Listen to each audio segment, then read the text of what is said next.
Good evening, kindred, and welcome to a special edition of Flights of Fandom, which has mutated horrifically into Frights of Fandom. Specifically, a fright called Hoboken By Night, a Fright of Fandom set in the universe of what we do in the shadows. I am your humble storyteller, Zach, otherwise known as Great Zamino. Or maybe it's Zamino. I'm sorry, I can't do this anymore. Guys, thanks so much for joining us. We're so happy to have you. Is it too late to bow out? No, you signed a contract in blood. Take your spot. Guys, I am really happy to be doing this because I just love Halloween and I love October so much. And I think y'all kind of knew that, and so you guys let me do this, and I'm very grateful for it.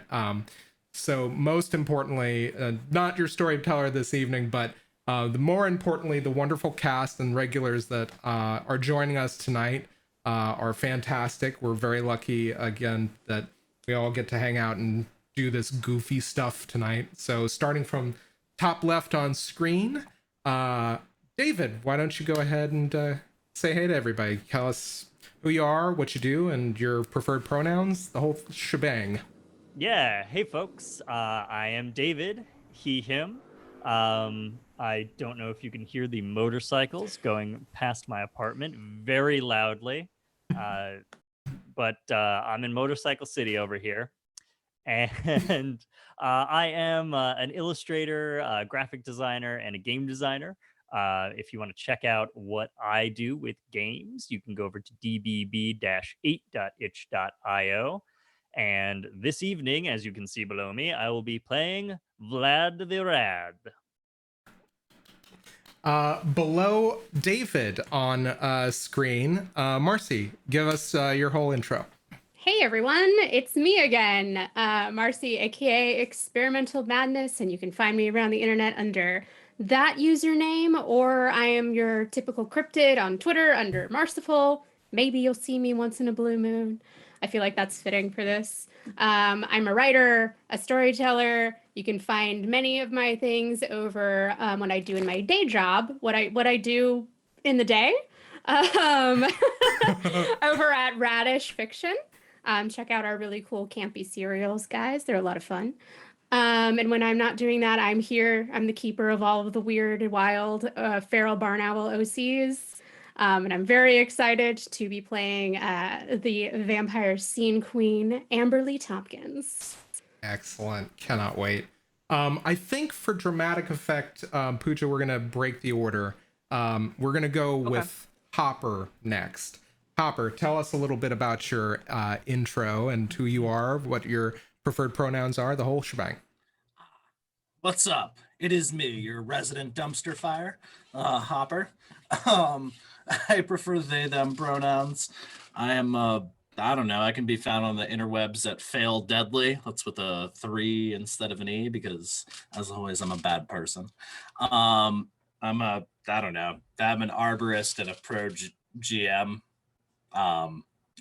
If you're in Brooklyn, look up. I might be in a tree creeping at you. But yeah, I don't know. Was I supposed to say anything else? Who you already said who you're playing? Oh, I didn't. Oh, you're gonna love this guy. I'm playing Conor O'Leary. He's a little bit of he's also a dumpster fire. I have a fucking type, and he's here to have a good time. Excellent. And finally, Puja, why don't you go ahead and give us your intro and who you're playing tonight? Hello, everybody. I'm Puja. You can call me during this spoopy month Puja if you would like to. But you can find me on Twitter at Puja and as Pujabarwaki on Instagram and in the chat. And my pronouns are she, her. And I will be playing Natasha Tash Marini tonight, who is the lens through which the viewers of this documentary get to see these wonderful characters. Even though on the outside I look most like a vampire, I am actually the human in the group. That Excellent. does not mean shenanigans won't ensue. So many shenanigans. And how? Okay, guys, so without further ado, we're gonna go ahead and get started into our spoopy flight. And let me put on a little bit of music, courtesy of Kevin MacLeod. And we'll Our start Lord it. and Savior. Our Lord and Savior of Incompetech, All praise Kevin Incompetech. MacLeod. Praise Incompetech. Okay. So,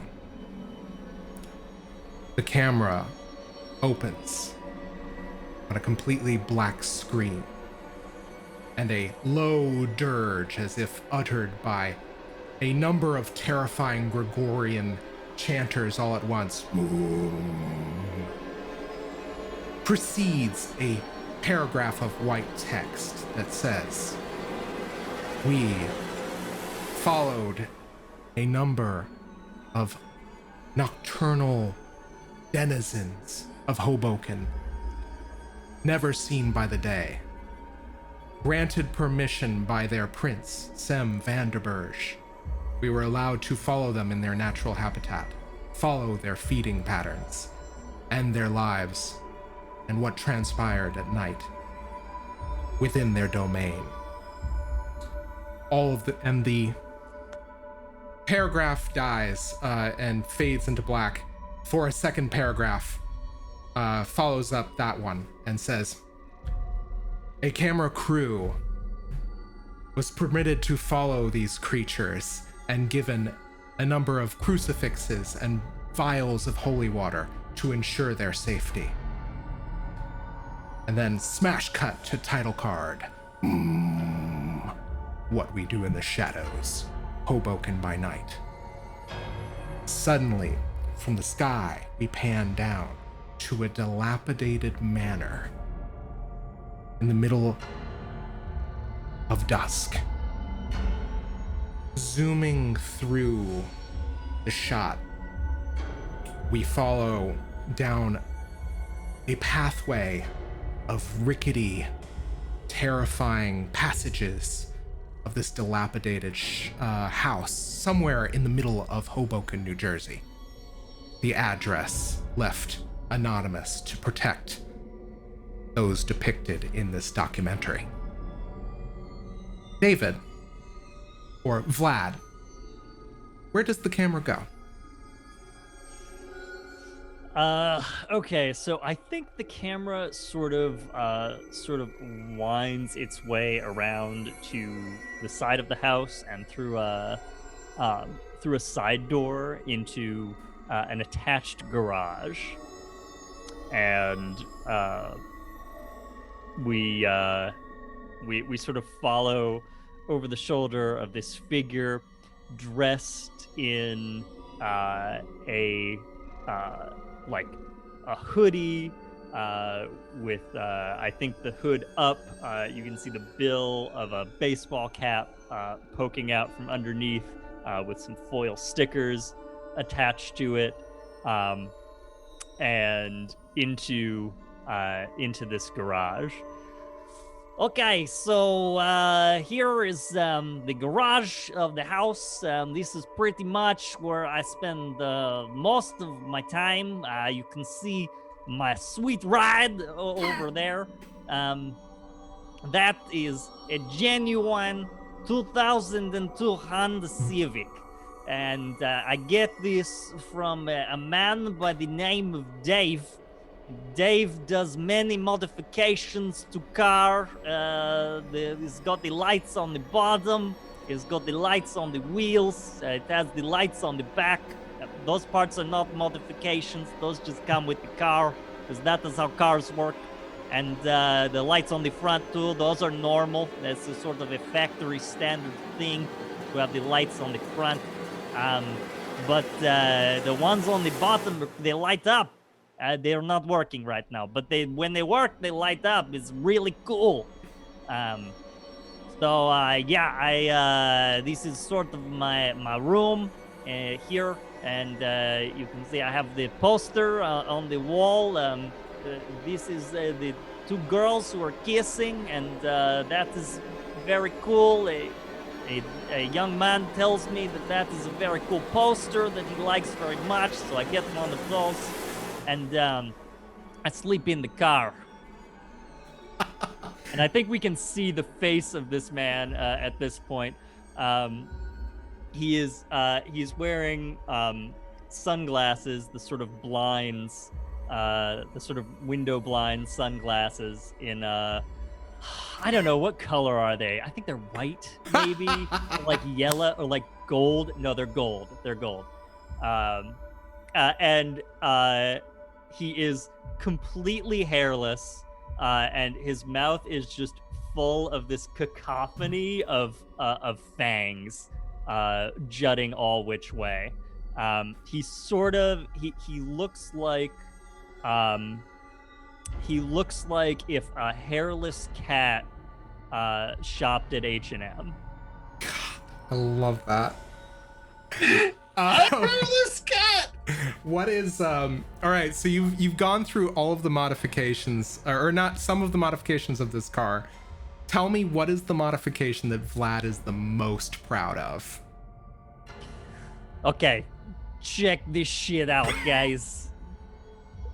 And I get into the car, I open up the door, get into the passenger seat, and turn on, not the engine, but, turn on the battery, right? And I dig around. Check it out, I add an aux cord to the Civic. I plug my Zune in, hey? And he punches the Zune. And Eminem starts blasting from the speakers. The bass is just turned all the way up. Stuff on the shelves in the garage just sort of rattles. The camera frame just starts rattling, and he's just jamming along. This is the best! Everybody loves this sound system. You can really feel the bass in, your bowels. Lose Yourself plays as we continue we smash cut from here and again follow down the hallway of this dilapidated manor. One wall reads very clearly, etched in, "Vampires get out." But we passed that. Amberlee, where does the camera go? The camera goes up the crumbling staircase, through the very dimly lit hallway of the second floor, past a nicely decorated door with a lot of Lisa Frank stickers that says, "Boys keep out." And once inside, there's a super cute pink coffin that's got the 4-poster bed with some My Little Pony, but retro My Little Pony. The 4-poster covers the curtains. And as the camera comes in, the coffin opens, and Amberlee rises dramatically, with her hair perfectly cuffed and her makeup already on. She probably did it before. She probably made the camera crew, when they first came in, get the hell out so she could actually get ready, and this is a staged wake up. So she pops out with her bright pink makeup perfectly on, and her very platinum blonde hair already done up in a messy but loose, I just woke up this ponytail. And at first she was like, "Oh, I totally didn't see you there. So come on in and check out my room. This is where all of the magic happens," or whatever. You could see on the inside of her coffin, there's some of those plastic glow in the dark stars and moons that we all maybe had when we were kids in the 90s and the 80s. She has blackout curtains, but they're a magenta, so the weird reflection of the moonlight is casting an eerie red glow in her room. And she's just she gets to her feet. She's got this little lacy nightgown on. She's "I'm Like, I'm so embarrassed. I totally would have dressed if I knew you were gonna come in right as I woke up. I must look so terrible. 1 second, the lighting is so good here. I just have to take a quick selfie. Yeah, okay, so as you can see, I've got all of my makeup here. It's super hard to do your makeup without like a proper reflection, but I have a lot of time to be an expert about it. I'm sure a lot of my fans are probably gonna be watching this, so kisses, I love you, my little minions. Okay, just like let me take a quick peek outside of the window. Okay, yeah, it's cool. And she opens, and it's of course lovely and moonlit as it casts down, and she tosses her hair aside. So this is obviously like my whole makeup collection. I've got a bunch of like cameras over here and a bunch of fancy new ring lights, because your girl just broke another 100K users on Insta. She totally did. If you're not following me yet, you're a loser, and you got to start doing it now. It's it's Amberlee Slays, and that's like where I do all of my unboxing, my makeup tutorials, and my like late night baking. I have like a lot of SpawnCon coming up with, like Sarah Lee and all this other cool shit. Oh, sorry, are we like allowed to swear? Sir, are we like allowed to swear? I think that the camera man just probably trying not to break the fourth wall.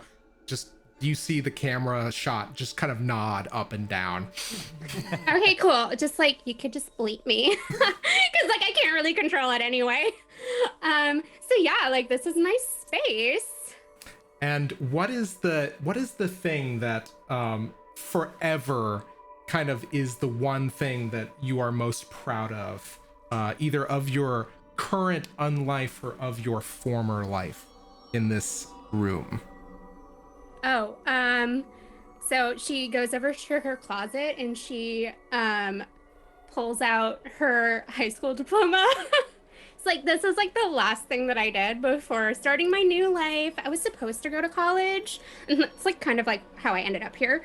But this, obviously I'm still like living the total dream, and college is for losers. You don't really need it. Just like be awesome and get famous. And is the date still on it, or is it completely scratched out? No, it's still on it. I think she realizes it too late, and then she like puts a hand over it because it's like it's like 2000 or something. All right. And we kind of like follow this one last kind of shot of this beaming kindred as we once again zoom out and down the hallway. And Conor, where does the camera take you? So the camera goes down the hallway a little ways, and you see what appears to be a fairly decrepit, like the pull down from the ceiling staircases that leads up. So and then you there's like a little bit of awkward movement as the camera guy's struggling to get both the like whatever he's carrying and also climb this like OSHA definitely unapproved little ladder up into this attic space, and it comes up, and the first thing you see is a small pair of glowing eyes and a vicious snarling visage of what appears to be maybe a Chihuahua Beagle mix. It's got really big ears, but like a little, it's just like and like and like, so the camera jumps back a little bit, and then you just hear from the darkness further into this, like this is definitely in the attic of the house, so it's sloped down on either side, and you just hear, just give him a biscuit and go the fuck away. and like the camera, like you see the camera leans slightly to the side, and you see a little jar of biscuits hanging from a rafter, and and then you hear the voice come out of the darkness again. Or not. You're kind of cute. What's up? I'm Conor. Which, yeah. And you see a stunningly attractive, like early 30s man, with a decent amount of blood on the side of his face, which he clearly fell asleep in.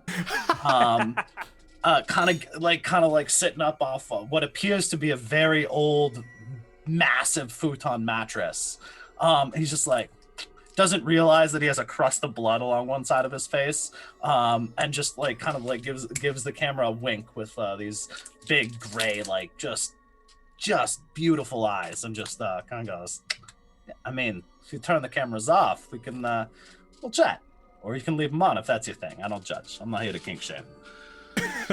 you can't, you like the viewer can't feel it, but there is a quizzical air for whoever's wielding the camera. But yeah, what else? I will say this, that pool of blood actually, so tell me, are there any, where did you pick up this little Chihuahua mutt mix? So this little demon, are you asking Conor? Like, is this a, I think I am asking Conor, but I think that this is kind of like one of those smash cuts where you just kind of like, you have this awful smash dog cut, staring out. Connor's holding this like little fucking gremlin with fucked up teeth and giant ears, and it just kind of like it's staring at the camera the whole time unblinkingly. And Connor's just like, look, this little glorious bastard was just hanging out in the backyard of some dipshit over in, I don't, look, I'm not gonna lie, I've been here for a minute, but I don't really know neighborhoods so good. Blood burn. Yeah, so somebody had him like just chilling in a doghouse, and he was lonely, so I rescued him and ate his owner. But okay, so because we are playing vampire, even though we are not playing necessarily the most strict vampire game you guys are familiar with, as we've rewritten a lot of the rules and the organizations and thrown out a lot of bath water to keep the baby. However, there is one tradition that we must observe from vampire, and I need all three of the vampires who just introduced themselves to roll a hunger check, so, or a rouse check. So roll a d10. If you get above a 6, you're not hungry. You get a 5 or below, you are hungry. How'd y'all do? that's a 10. Nice. All right, not hungry. All right. So zero we're showing count as dice? tens. A 0 does I just count did as it for 10s. fun. 10. Awesome. Yeah, but it's my awesome rainbow dice. Excellent. So my question though is this: is how many of you have killed somebody in the last 24 hours? Oh my God, you don't just ask somebody that. I think I just announced it to the camera. But yeah, Connor's just like, yeah, he was a shitty owner. Sometimes you gotta do the right thing, and like gives a wink at the mic person. What is the what's the mic person look like? Gorgeous. We will answer that question as we go over to our next cast member. However, for anybody who did kill somebody, your hunger is at 0. Otherwise, if you didn't, you have 1 hunger. Remember to roll that with your normal dice. Okay, so the camera zooms once again. And Tash, where does it take us? The manor has sort of an annex to one side of it near the back, and it used to be at least more dilapidated than the rest of the house, and that's mostly abandoned, but you can see that efforts have been made to at least duct tape repair it together. There's immediately upon going there, you notice there's a lot more light. Not in a way that any of the vampires are accidentally going to come across it, but you know, there's definite vampires keep out, sunlight ahead signs, and you enter a cluster of rooms, and you see there's a group of small rooms that are assigned to various members of the documentary crew who are staying here full time. and a coordinated workspace where you see a average height, the back of an average height woman with shoulder length purple hair, a leather jacket, and ripped jeans, just running around looking at poking to different computers. And as the camera crew enters in, she turns to them and she says, "Unfortunately, it looks like we are out of everything. The fire got it all. Did you shoot all the new intros?" And at which point I think you just hear a voice from behind the camera say, yes, we just finished. And then I think we get a smash cut, and you see Tash sitting on a couch in front of the camera, explaining that my name is Tash Marini, and I am a film graduate from NYU who had the dubious honor of following this crew around for the last several years. Unfortunately, all of our hard work is gone to waste, and so although I was hoping to get out of here soon, we will have to expedite footage over the next however much time we have left, which I do not think is very much at all. But I have not told this to the group. They know that the footage is lost. I am mostly certain one of them did the burning. But I think I can make something of what we will get in the next one. And for anybody who's curious, I am one of the human occupants of this establishment, along with my wonderful crew, and it has been an interesting ride, and I hope to show you a little bit of all of the incredibly strange things I have seen in my time. And Tosh, what is the clear sign of stress that reads on your face, and where did it come from after following this like group around for however long, only to have your work go up in flames? You basically see that her nails are bitten down to the core, and it is because maybe one of the other camera folks tells the story to the documentary viewers that they are under a deadline. They have to have a season produced in the next month and a half, and they have absolutely no footage. Yeah, and I think you just hear your mic operator. That's Mike, right? Mike, the mic operator. Mike. Oh no, Nick. Nick is the mic. Pardon me. Nick, the mic. Okay. Making your life harder. Oh yeah, it's all good. That's what I live for. So you just hear Nick, the mic operator, just say, I think that, I don't know what we're gonna do. I can't imagine like a lot of stuff's gonna happen in the next day. And then you watch as the camera kind of quickly zooms up as there is a movement around these kind of dead trees, as you just hear Kayla from behind the camera say, "Wait, what was that?" And then you see a massive bat flying through the trees, carrying what looks to be a small, thin, kind of like boxy form, which turns into a person that is clearly a vampire, who then drops off a large black envelope and then turns back into a bat and then flies away. And then we smash cut to the title sequence. Boom, boom, boom, boom, boom, boom, boom, boom, boom, boom. What was it? Stay dead, stay dead. While this kind of is happening, we see photographs of all of the three vampires and a few like behind the scenes photos of Tash and Kayla and Nick, as they're all kind of been working together and kind of like recollecting the history of these vampires. Tell me some of the snapshots from your many decade long unlives and your very short natural lives that we see as the camera pans around this dilapidated mansion. Same order as the first round? Yes, absolutely. Just like one really weird photo you guys can imagine, either all of you taking together or one of you taking individually. So there's definitely a photo of Vlad as a human.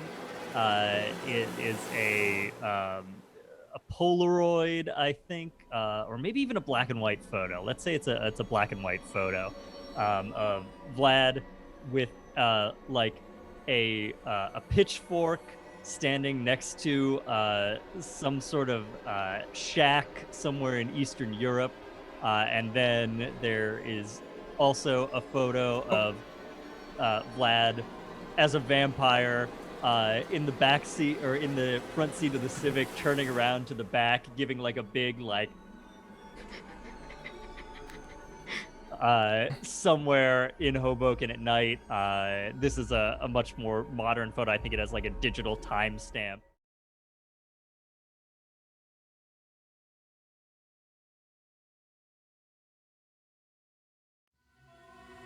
Issue.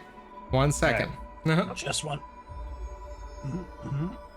Oh no, stream broke. Guys, don't worry. We'll be right momentarily back. Do we want to know when it broke? I think we lost the video for whatever reason. Yeah, my You experience had finally a caught up to no video. you had a garbled moment. Yeah. Yeah. I don't know how long ago that was. Guys, one moment and we'll be fixed momentarily.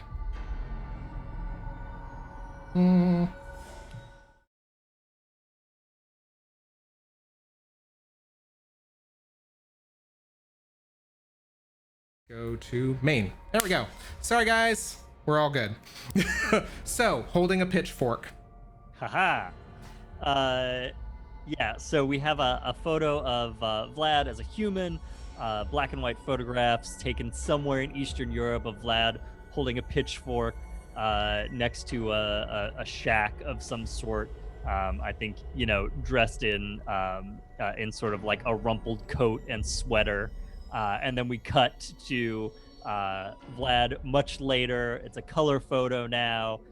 There's like a little digital timestamp in the corner that says like 2005, and he's in the front seat of the Honda Civic somewhere at night, turning around to the photographer in the back seat, doing a big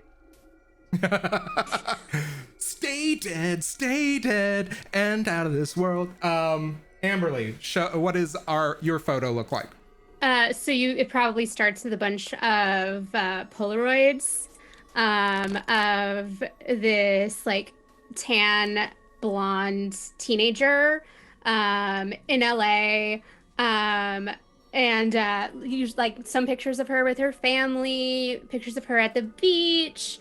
And then it like transitions to her graduation, and then there's some pictures of her clearly like in New York City doing a lot of touristy things. And then it switches to a much paler version of Amberlee, but other than that, she looks relatively the same.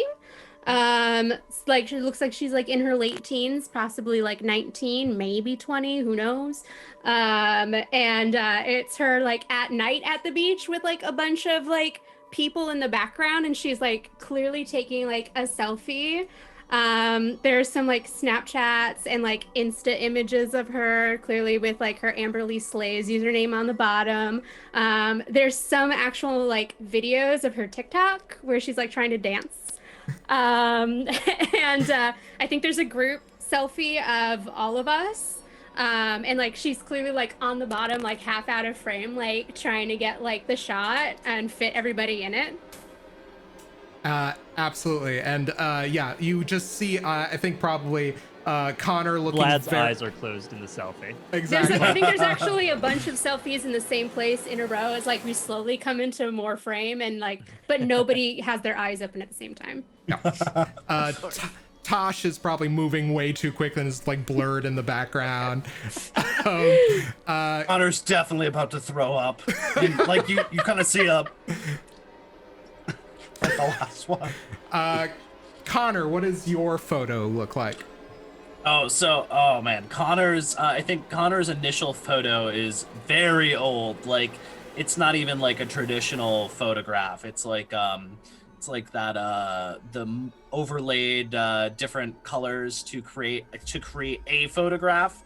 Like it looks like it's of a slightly younger, probably human Conor, in what appears to be Ireland in the 1800s some point. And then there's a slightly more modern photo of Conor in front of really large trees with a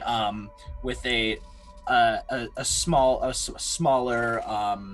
brunette man over his shoulder, just kind of giving the fingers to the camera, but also smiling happily, and that's like a little bit faded on like this ragged leather backing that looks like it's probably from the early 1900s. Excellent. And then finally there's just there's a what is clearly a cell phone picture of Conor passed out like face smushed against the floor with a dog, a different dog in this case, licking the side of his head. You're in this house. You're dead and out of this world. And Tash, what are your photos look like, if you have any? So at the very end, you kind of see a bunch of snapshots kind of like, overlap each other, like on like a notice board on screen, and it's kind of like the behind the scenes stuff. So you see various pictures of Tash, who I've already described to you, a Timothy Chalamet looking motherfucker. with a giant boom mic. And a very petite yet buff as shit woman with curly red hair, buffed because she is at any point hoisting several pieces of heavy camera equipment. But the last picture you see just behind the scenes shots of them pointing to various weird stuff that's all around this house. But there's one picture that I think Tash loves the most, and it is you have a table on which Vlad and Kayla are arm wrestling each other, and behind them you see Conor, and this is actually taken not long before the selfies that Amberlee mentioned, but you see Conor and Tash holding up giant drinking flagons. I'm pretty sure Tash's is like a 40. And Conor's drinking something sketchy, of course. Oh yeah, it's like this whatever's sketchier than Mad Dog. Yeah, it looks like Enraged Dog. Thai. Yeah, it looks like Thai grain alcohol. and it's generally like you catch Tash and Conor mid, yeah, and I think you see in the corner you see Amberlee taking a selfie. It's all a tableau on the mantle of this manor as we hear bong, bong, dong, dong, and then light shines out of a typeface that reads "What We Do in the Shadows," and that's when we smash cut, and we're gonna change the music real quick.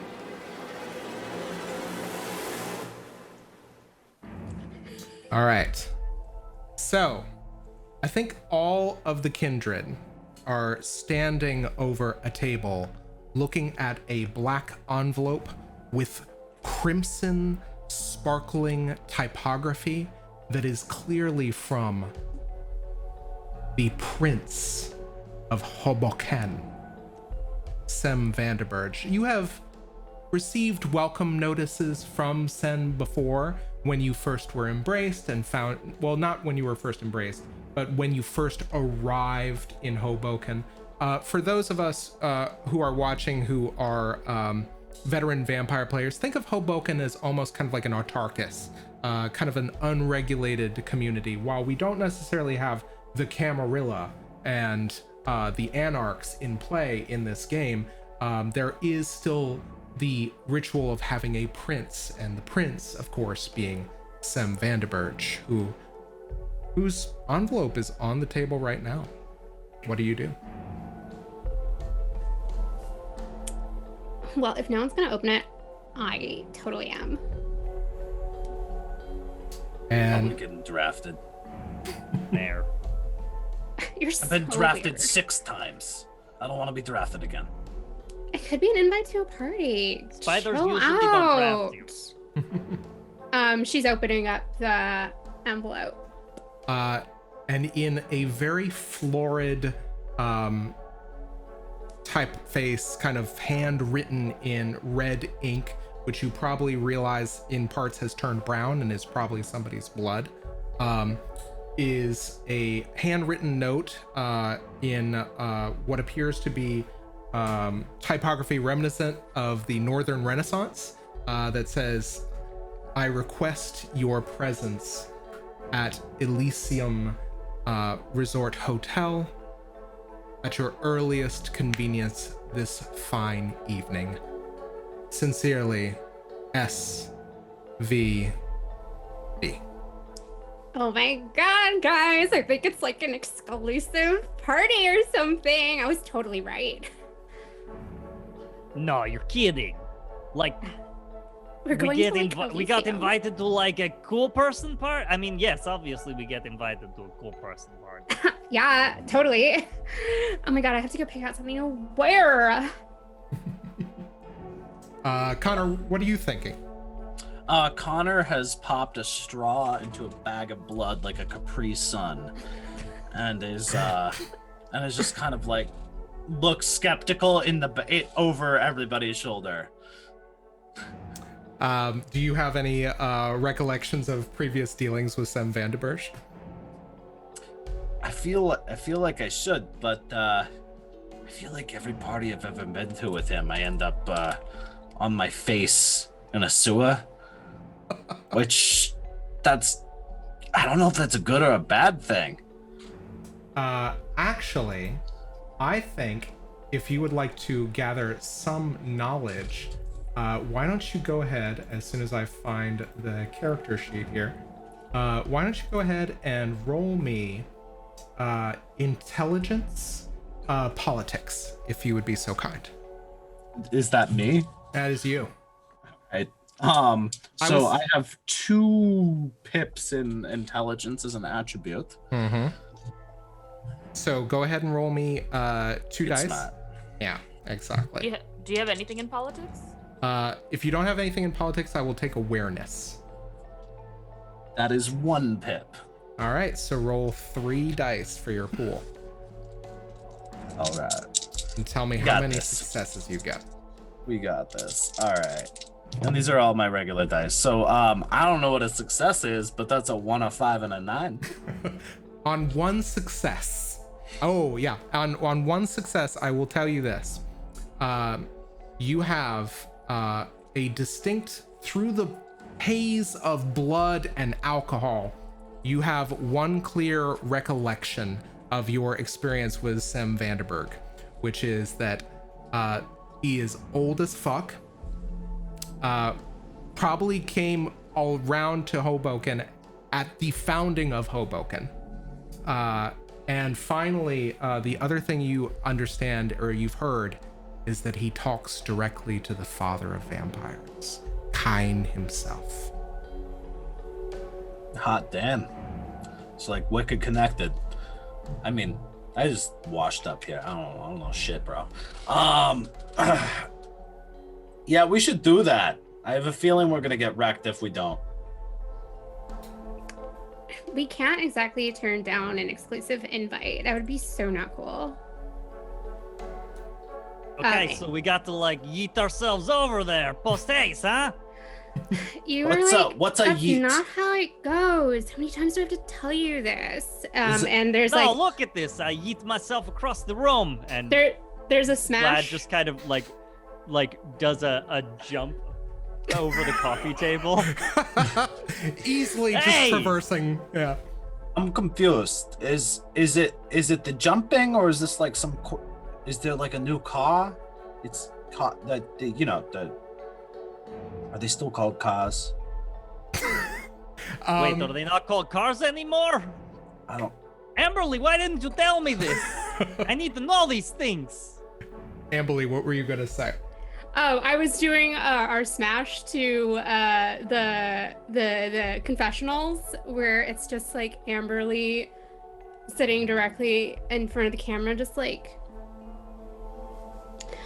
I've like told them what that word means like 20 times. It's like they're so lame. I can't.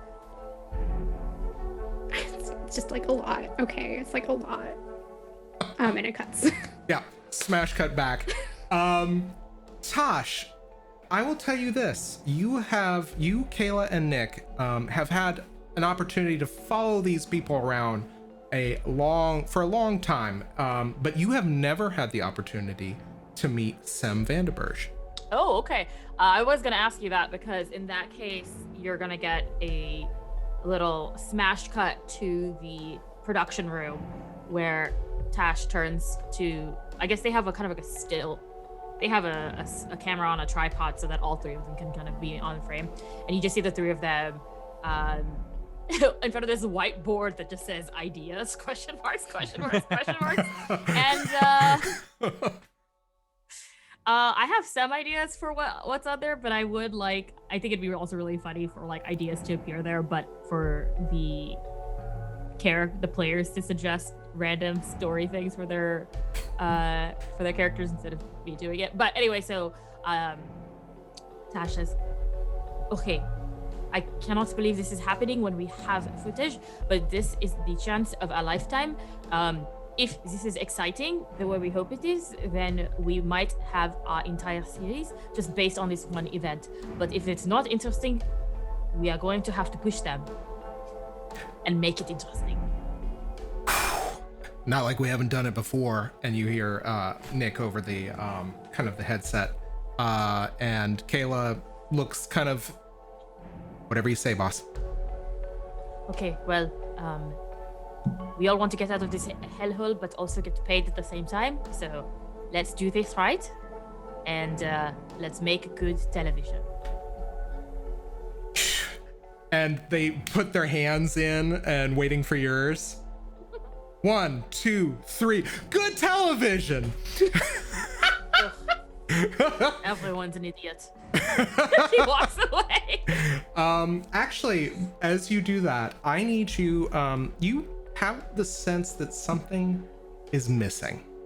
Okay. Something is off.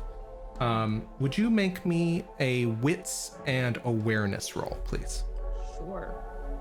Yeah, I don't have hunger dice. Yeah, no worries. All right. That is 2 successes. Okay, you realize as you're getting ready to go, you can't find your crucifix anywhere. Huh. Interesting. Okay. She takes a knife, sticks it in her boot.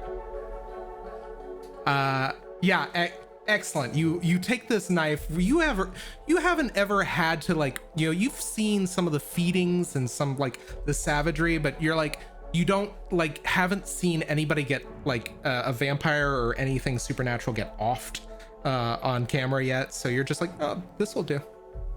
It is what she uses for a regular bar fight with, men off the street. It has kept her alive this long. Excellent. Love it. So you guys, I take it you are all kind of, the kindred are flying into Vlad's ride, or Vlad, is this kind of like, is that like your sacred space? What's going on? Oh, no. We're taking the car. Absolutely. Obviously. Oh my god, shotgun. We do not all fit in this car, do we? No, I would say that you guys probably have a documentary crew van. Okay, so what I was gonna suggest is maybe Nick and Kayla come in the van, and for this ride I operate the camera from the front seat so that I can get Vlad and the two of you in the back. But like I said, shotgun. Do you like to operate the camera instead, or would you like Okay, to be can on I? the camera? Then you would not be on camera. Oh, I hate that. Fine. You know there are sacred rules around shotgun, she says as she like opens up the the back door to the car. Love it. Yeah, absolutely. You all file in. It is a very quick ride to the waterfront where the Elysium resort apartment is not too far away. Before you guys kind of like what are you doing to prepare for this meeting with the prince, or to ostensibly go to whatever event this is? What do you do? I changed my outfit.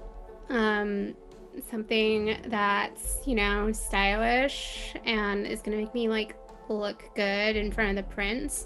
So, do think about the outfit that Jennifer Garner is wearing during the thriller scene in 13 Going on 30. That is what she's wearing. I love it. Okay. Yeah. Go ahead, Vlad. Amberlee, you there is a furious pounding at the door of your room. What? I'm putting on my fake eyelashes.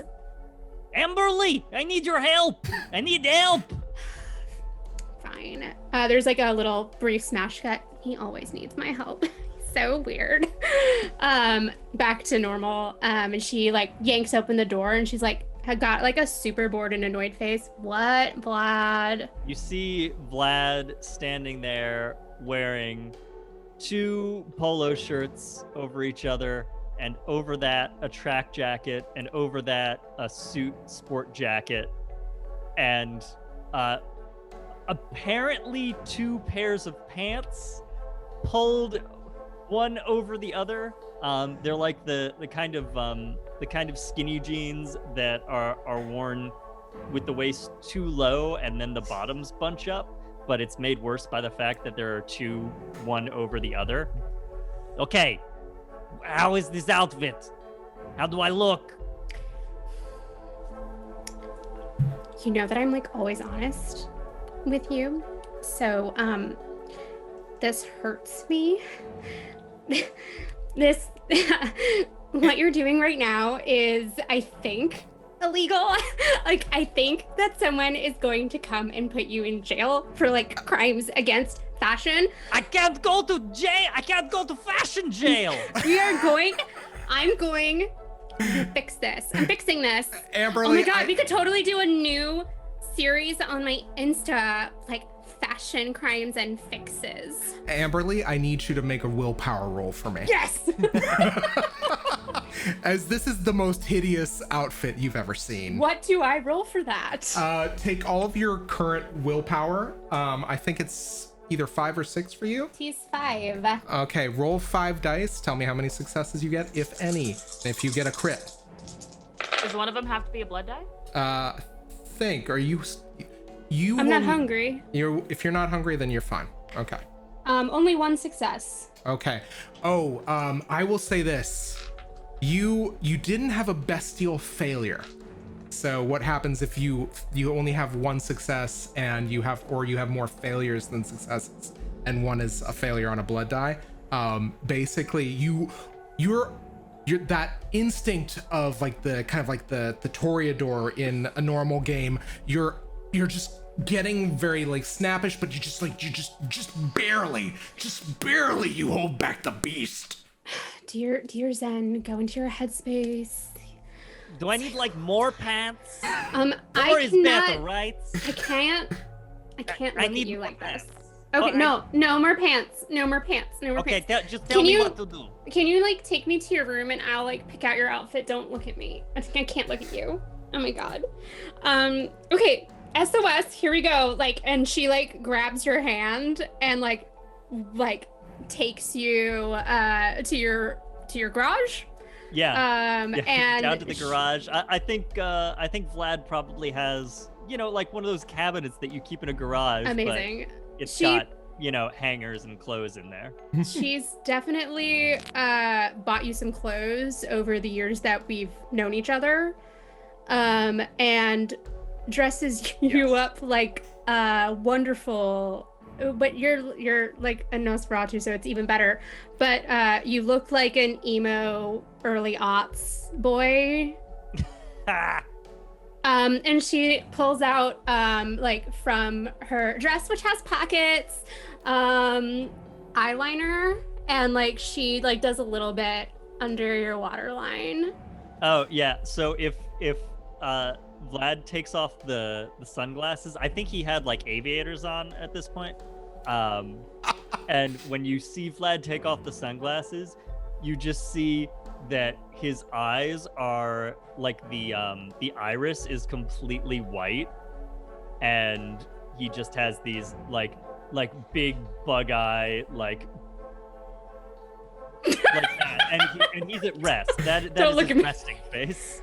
Yeah, like she puts that on and she's like, okay, you look bearable now. And there's like a brief cut and she's just like, it looks like super hot. But like, don't say anything. Amberlee, you're like the freaking best. I know. Vlad, Wait. gives you a Selfie, big hug. selfie. Click. Oh my God. Yeah, that's awesome. I love it. Okay, so this is what's transpiring for Amberlee and for Vlad. Conor, what are you doing to get ready?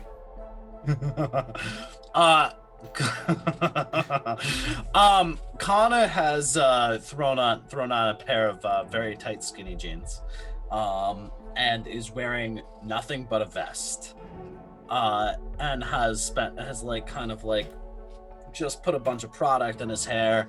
It's kind of like, it's one of those things where like he looks incredibly good in like an oil slick gasoline, the way gasoline smells kind of way. Like you're just like, ooh, that's great, but that's horrible for me. He spent most of his time actually putting a tiny service dog thing on this horrific gremlin that he liberated, and also a tutu. Yeah, A little tutu. as you're A putting little pink tutu. as My you're mental image of Conor is that he's always about to go, hey, Yeah, but at all times. hey, yeah, it's that Gross. all the time. He's legitimately the worst.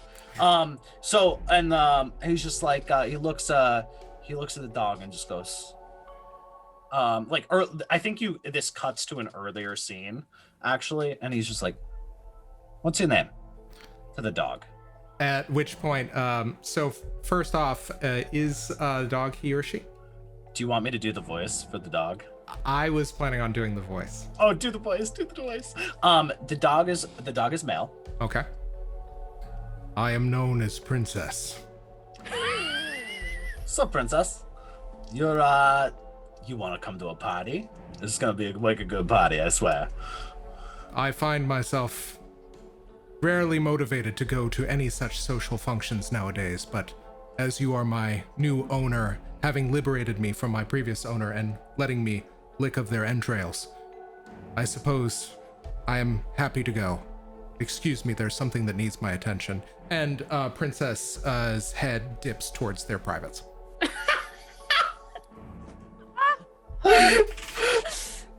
I love Princess so Me much. too. I'll die for Princess. At heart. Oh. So, all right. So, Conor, you and Princess get ready to go to this party. Tash, is there any last minute prep that you and the crew do before you head to the Elysium Grand Resort? Yes, Tash gets the handheld camera for the car, and as she's getting that ready, she asks Nick, and she turns to Nick and Kayla and says, "Hey, by the way, I seem to have misplaced my crucifix. Have either of you had something go missing?" At which point, each of them kind of put their hands reflexively to their chest very quickly. And Nick, no, mine's fine. And Kayla's, I got mine. Yeah. Perhaps I might have thrown it away in exasperation when everything went. Or I could have been in a fire. I do not know. Okay, well, I've everybody ready. Let's hit the road. And you see Tash come out of the production room, and she has changed out of her streetwear, so to speak, and she's wearing a black turtleneck under. She has bothered to put on like a black blazer and black skinny jeans and thigh-high black boots over it, and like she is as covered as she can be, but you notice that for a human she is way too interesting looking to immediately look away from. Like, she's not like Conor level stunning, but there is something to her that she knows how to use to get what she wants from people. And even though she knows she's going to be a human at this party, she's going to have an interesting time not drawing attention. You actually kind of, the funny thing about it is I think that it's actually a little reassuring for Tash, because being around vampires that only want you for one thing that is not anything but blood, it's kind of reassuring, I would say. Yeah. It's kind of like, oh, finally I can deal with these fuckers. Yeah, we're on the same level here. It's fine. Yeah. And so, yeah, as you guys take off, it's a long 25-minute drive through the mist-covered streets of Hoboken. Now, to be clear, Vlad is speeding. He's driving way too fast, and Hoboken is a very small area. So the reason that it takes 25 minutes is he's a terrible navigator. That's his car. Absolutely. And yeah, you are just taking side street after side street. You just, like, you guys pass one bar and then you, like, 5 minutes later you pass it again. Am I in charge of the music? Don't worry, I can drive at night with sunglasses on. I have very good dark vision. And he, like, sideswipes a fire hydrant and water goes spurting out into the street. The camera turns sideways. Tash brings it upright. So after many misadventures through the haunting, gloomy streets of Hoboken, New Jersey, you find yourselves in front of a palatial, stately condominium complex on the waterfront side of Hoboken, facing the Hudson River. So you all make your way in. Now here's the thing. You've heard tell of opulent vampire council accoutrement and appointments in cities far removed, and even in the fine city of NYC, the heart of which is Manhattan. You know for a fact that there are many opulent vampire estates and manors that dot the realm of humans and mortals. This is not one of those opulent estates. You can't help walking through there. I think that everything is done in a very weird kind of almost Spartan European style that's about 50 years out of date. I think as you guys are walking through the lobby, and there is a 1970s. Yeah, very much 1970s, 1960s. Everything's got a weird pattern. There's like oak panels in strange places. You guys very clearly see there is like peeling wallpaper in parts, and there is just a very disinterested looking doorman behind. Who's also been there since the 70s. Exactly, just very decrepit looking, can barely make out the magazine that somehow he found from a newsstand that he's reading, and you just hear the doorman say, 5th floor. Doesn't even look up. Okay, rude one. And yeah, there is a elevator behind the doorman. Right? I mean, I just go to the elevator. Yeah. Mm-hmm. Excellent. Everybody files in. The crew, everybody, it's fairly tight fit. And I'm bringing Princess. Excellent. Tight. Like, Princess, I think, reflexively growls at probably Nick. And the boom is kind of folded. All of you are like reaching the maximum capacity of this elevator. And as it begins to climb, you hear, and then 5 floors later, you enter into the lobby of the penthouse of this relatively small condominium, into the private quarters of Sem Vandenberg. any of you guys can make me kind of perception rolls. So again, I think this would be wits and awareness. If any of you get more than 3 successes, tell me. I don't think I can. I don't think I can physically. Hard get no. So a success is a 6 and above, or Yes. okay, 3 successes. Excellent. Nice. I have 1. Excellent. I only rolled 2 dice, so. All right. So, Sure, 2 successes though. excellent. All right. Perfect. So as you guys are kind of filing in, I think there are some things that each of you take away very quickly. One, Vlad, you're just taking a look around. It's a pretty cool place. There's a lot of stuff, like some of it is from the 80s that you kind of like, you can see that one of the televisions in the corner is a CRT monitor television that's really big and thick, and you're just like, oh, I remember those. I think Conor, as you're coming in, you do kind of see somebody kind of moving very quickly around this office as if kind of dusting last minute. And you realize that this is, by reputation, Sem Vandenberg's familiar, Patrick.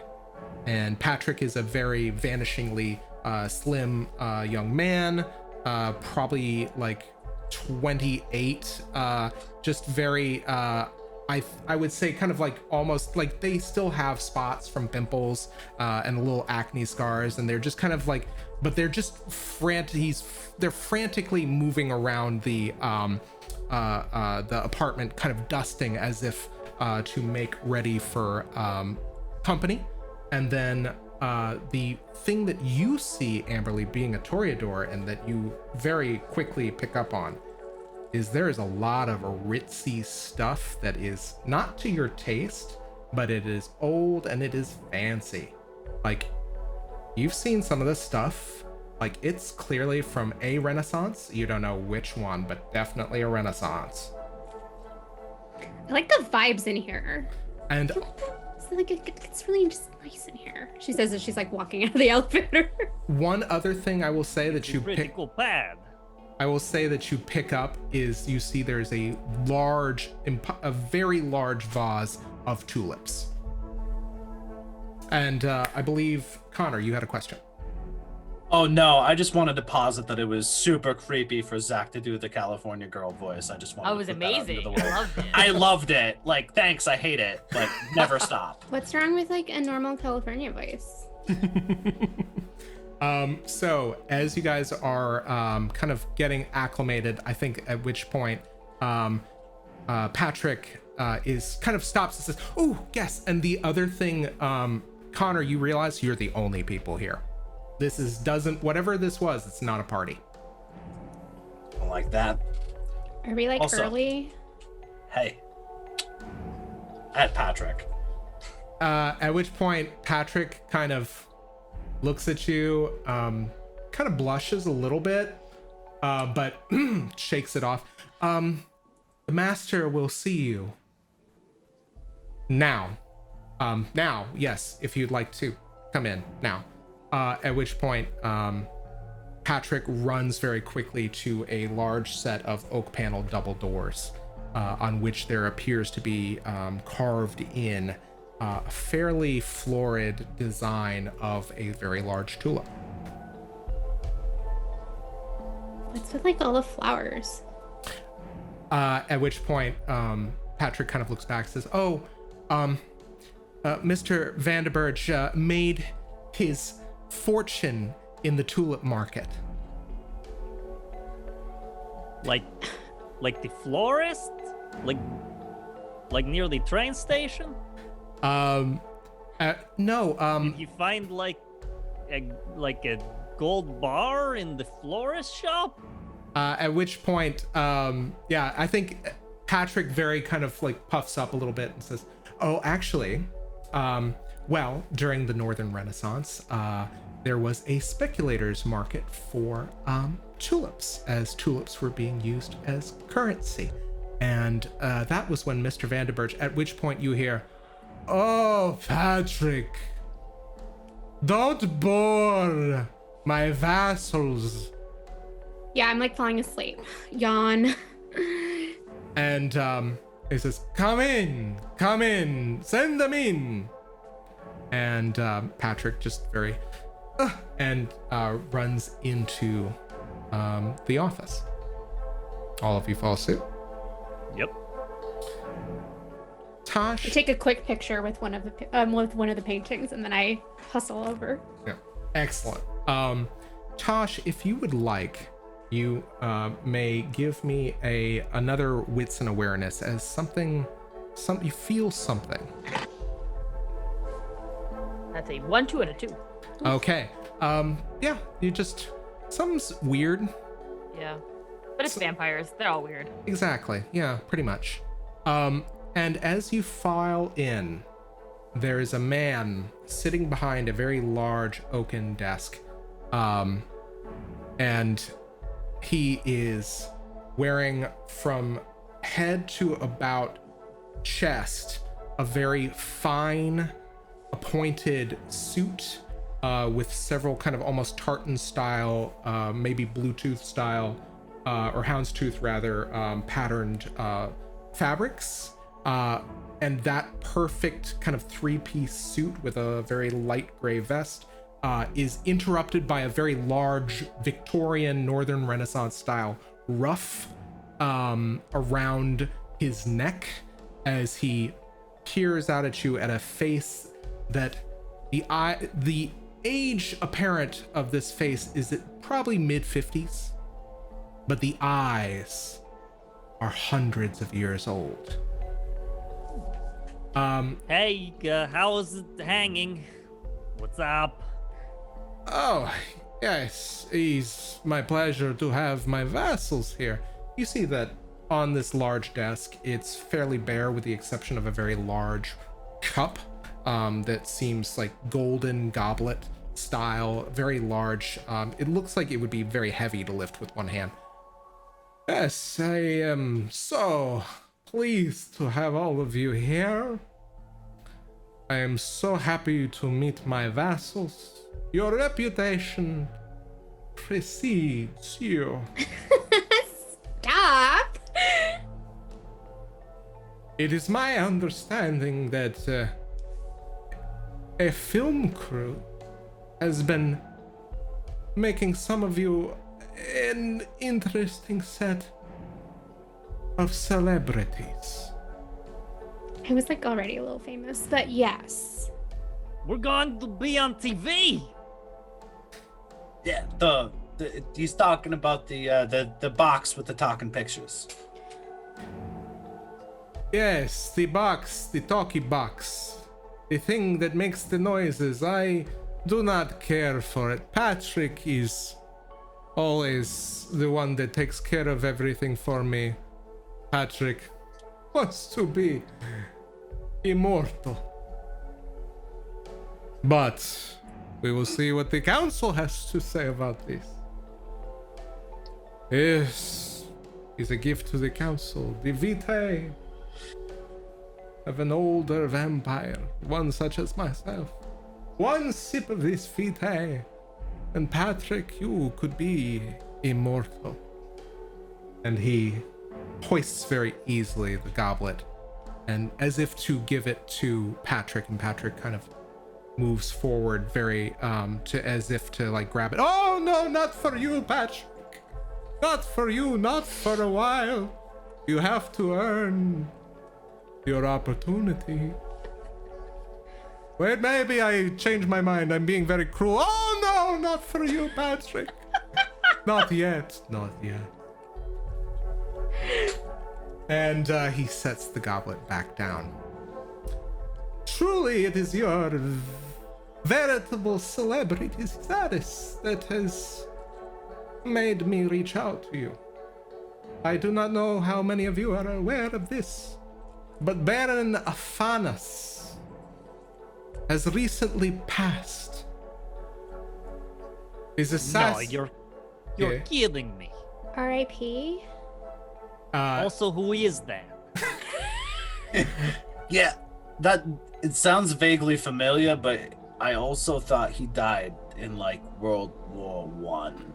Many The Great War. Sorry for your men. excellency's benefication. Ah, edification. Very well. The Great War. As if that was the end of it. It can't be the great if you're going to have a sequel. At least that's what Patrick told me. Sequels always rubbish. Unless it's the Marvel movies, and then there's just 10 of them, and they're all sequels. Why is that? Kane will not tell me. Anyway, so it is my understanding that Baron Aphanis was assassinated, a fine, upstanding representative of the Vampire Council, who is coming here, sending two of their envoy to make sure that no other older generation vampires will be assassinated. It is my understanding that all of you being kindred about town might know how best to entertain these. OMG! We're gonna host a whole party for all of these older vampires? That's pretty slamming. Yes, but I must caution you. These vampires, they are hoping that we will put Hoboken, the land of the first baseball game ever played. I never saw it. It was in the middle of the daylight. And they want us to get into ship shape. Now, we are not Manhattan. We are not a Brooklyn, also called Brookline. We are not even Astoria, the land of queens. We are but a humble square mile, and so it is my best that I send to them. And you hear the ding of an elevator button. Ah, that must be them now. Oh my god, oh my god, oh my god, oh my god, oh my god, oh my god. How do I look? How do I look? How do I look? You look great. You look really good. You look great. It's Tash, the hairs on the back of your neck start to rise as two white-robed figures walk through the elevator doors and begin moving. Clearly, someone with very long hair and a lean build but broad shoulders, and another person with very long brown hair but a slim, slight build, and there's a little sparkle that you catch from out of the hood. At which point, these two stunningly beautiful kindred pull back their hoods, and you hear the prince say, "Ah, Kristen, Brad, welcome." And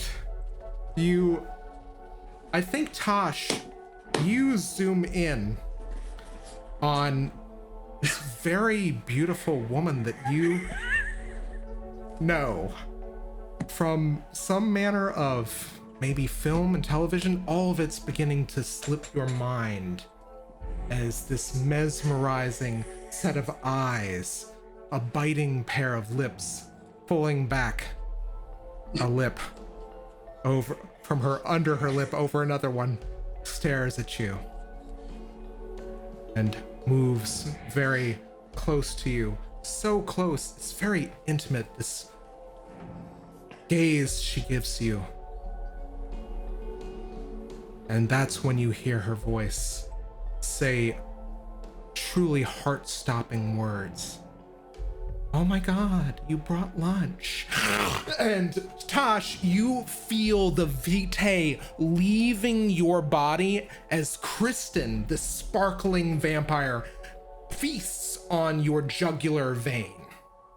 I will say this, just so we're not railroading. You may give me a combination of brawl and if you plan to resist. You know, she would not be Tash if she didn't. So, sorry. Yeah, you may give me strength and brawl if you would like to wrest yourself from Kristen's grasp. That's not gonna work too well. That's 2 pips total. So let's give it a shot. That's one success. You begin feeling your life slip away through your throat as this sparkling, beautiful vampire with long flowing hair takes your life. I will say takes your life, does 5 aggravated, I think 3 aggravated damage, reducing you to 1 bit of vitality. And she almost unceremoniously drops you onto the floor right by the prince's desk. Princess immediately begins licking any blood. Yeah, exactly. And just like you hear Princess say in his voice, "Ah, a repast," and moves forward. At which point, the second figure, Brad, looks at you, Conor, and says, "Oh, you're looking well." Hi. You too. Yeah. Looking good. And does like a long up and down visually with the eyes. It's an up and down like 4 times. Yeah. And at which point you just hear you hear the prince Sem say, "Ah, we are fast friends. I love it already." Tash, your life is slipping away from you. But on the desk, you very clearly see a golden goblet just within your grasp, if you can pull it down. And that is where we're going to take our 10-minute break. Guys, thanks so much for tuning in. This is Buck Wild. It's a little bit different from anything you're ever going to see in another vampire game because we're throwing out as many of the rules as possible. And we will resume in 10 minutes with what a night on the town of Hoboken might look like for 5 vampires. And also big shout out to the Artistically Inclined. Thank you for 500 bits. Hey! Woo! So Always glad the to see MVP. All right, guys, stay tuned. We'll see you in a bit. So, Tash, your life is bleeding out from your neck. There is a golden goblet with some red liquid, clearly vitae, of an elder vampire on Sem Vandenberg's desk. Whether by some case being forced to attend to the needs of these vampire council members, or maybe because, as you know, they are very oblivious, your friends are unable to help you. You know that any moment you could die, but you probably have enough energy for one final desperate act. And in order to do this, first off, what would you like to do? Well, I would like to roll in that direction and try to swipe the glass. Yes, because you hear Tash mutter under her breath, "Not like this." Excellent. So, what I would like you to do then, I think that this is a raw test of endurance. I would like you to roll stamina and athletics as you try to summon the last of your strength to swipe this thing towards you. Okay, stamina and athletics. That is 2 10s and 2 4s. Holy shit, we have a crit. Okay. You have 2 10s which explode into 4 10s. So easily you manage to, or I'd say easily, but you're dying. So you manage to just like grab the goblet and pull it down to you. And some of it sloshes, but there's enough left in it for a few long sips. It's a very big goblet. Do you drink it? Going for it. Oh, yes. Absolutely. Okay. You drink the vitae of an elder vampire, and immediately you feel the corruption, the darkness descend upon you as the beast begins to germinate within you. And as the beast takes hold, you slip out of consciousness. And we're going to rejoin the rest of our team. Oh my god, you just So ate our camera person. You killed the wait, what was her job? She was totally filming us. No, that one is filming us. And Yeah. And Vlad like points directly at the camera. It's like conductor, right? That's the term.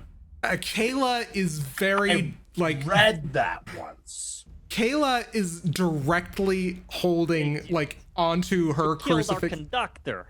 very tightly. Director. And Are you sure? I think it's conductor. No, don't embarrass me like this in front of these people. Come on. And Killed our like contractor. Amberlee like nudges Tasha's unconscious body like with the heel of her shoe. It's like, is she like super dead, or is she like, hey Tash, are you like good? Do you like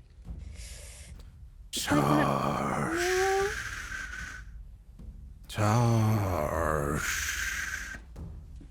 That's what you hear in this deep, deep slumber of death.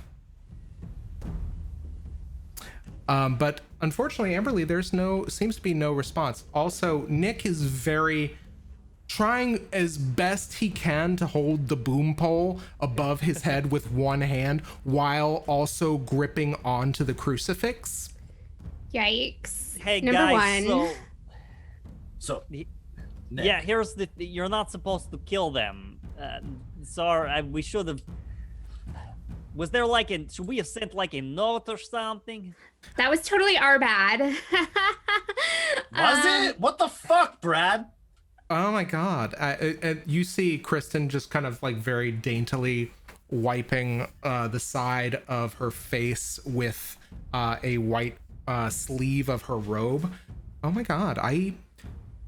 You throw a rock and you hit a director in LA, and I thought I'm from LA. Well, I work there a lot, yeah.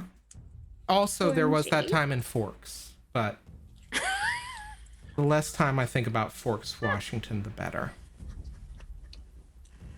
I'm not gonna get through this. What the fuck, Brad? Okay, Well, like now you know it's no big deal, We can get another director. right? Do you have another one in like the van or something? sorry, I'm fresh out. And Brad is just kind of like looking at Connor, just kind of like also eyeing you up and down as well. Just, it's no big deal. I mean, how you been? And Sem is actually, I think Sem at this point is kind of just saying, "Oh, go, have a good time. Go, Patrick. Could you escort everyone out? Council members, so grateful for you to be here. This is your envoy." I completely changed the accent. Sorry. This is your envoy. It's Mel Brooks now. It's just Mel Brooks. Mel Brooks in a Victorian ruff. Use the Schwartz. Use the Schwartz. Merchandising. Anyhow. So yeah, at this point, I think that Sem is kind of disinterestedly trying to shoo you guys out. And Brad, I think both Kristen and Brad are a little bit indifferent to your cries of, what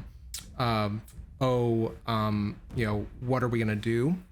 So I think that they're just, what's there to do around here? And I know all of the best clubs. and Kristen is going to look at you, Amberlee. Wow, that was 5 failures. Okay. At which point she says, I feel like I know you from someplace. Really? I mean, I do have a little bit of a following. Oh, that's so neat. Amberlee Slays on Insta and like Snapchat. Oh, super neat. Yeah. Yeah, well, I can like totally get us into some of the best like VIP places in Hoboken, NPD or whatever. But we can totally like, hit the town right. I mean, maybe find a few like more directors if like you're still hungry or something. That We sounds might be able to find another one to like take over filming. sounds like a good plan. I like this. I like this idea. I have the best ideas. And yeah, at which point, Brad, I think Vlad, you kind of feel a little ignored between Brad kind of looking up and down at Conor and Kristen kind of glomming onto the other kind of pretty, kind of like the pretty Insta model, kind of Insta influencer thing, person in the room. What do you guys, I was gonna say, are you guys starting to walk out? What are you guys doing? Amberlee's. I mean, I think right. If Prince Vanderberg is actively ushering us out, yes. Mm-hmm. Yeah. Amberlee steps over Tash's unconscious, presumed dead body, just like, oh, gee, well, somebody will clean that up. It's like unfortunate. She was kind of cool, but things happen. Vlad like points at the camera at Kayla. So like, do we tell you what to do now? You just keep going or what? Are you good? There's like a little shaking of the shot as Kayla from behind the camera is kind of stuck and kind of frozen in place by the goings on, at which point I think that Nick, in an infinite show of absolute selflessness, is going to take down the boom pole, detach the boom, affix it to a hot shoe mount on the camera, plug in a couple of cables, at which point you just hear from behind the camera the shot. You go with them. I'll take care of Tash. And I think that this audio kind of comes in muffled as Nick, still very firmly grasping the crucifix with one hand, begins to try to drag Tash out of Sem's office. And as he does that, you just hear Patrick says, careful, that carpet is not been washed recently and it needs to be. So much to do. And Tash, as you are being dragged away, that deep, dark voice of the beast inside of you rumbling, but there's another voice. You realize it's coming from somewhere close nearby. Tash. A voice old as time. Tash. You stir in this deathful slumber. But yeah, as this transpires, Tash, do you want help dragging her or any? Oh, wait a sec. We're not supposed to talk to you. We're not supposed to talk to them, everyone. We're supposed to pretend they're not. Hey, you guys don't know this either. You don't know you don't eat them and you don't talk to them. That's part of the whole thing. And I think both Kristen and Brad kind of look at each other and just, oh, okay, we can do that. Okay, see you later. Yeah, you just guys, a complete shit show. Whatever this scene is here, as you know, Taj is being looked after by the mic guy who's looking around with the crucifix around the lobby of this apartment penthouse. What was it? Patrick is in the meanwhile taking a bunch of towels and laying them down on the blood splash on the carpet. Sem is grown like enamored with his ruff and is just kind of like adjusting it. Ruffs are in, yes. And No, they're not. As the elevator door closes.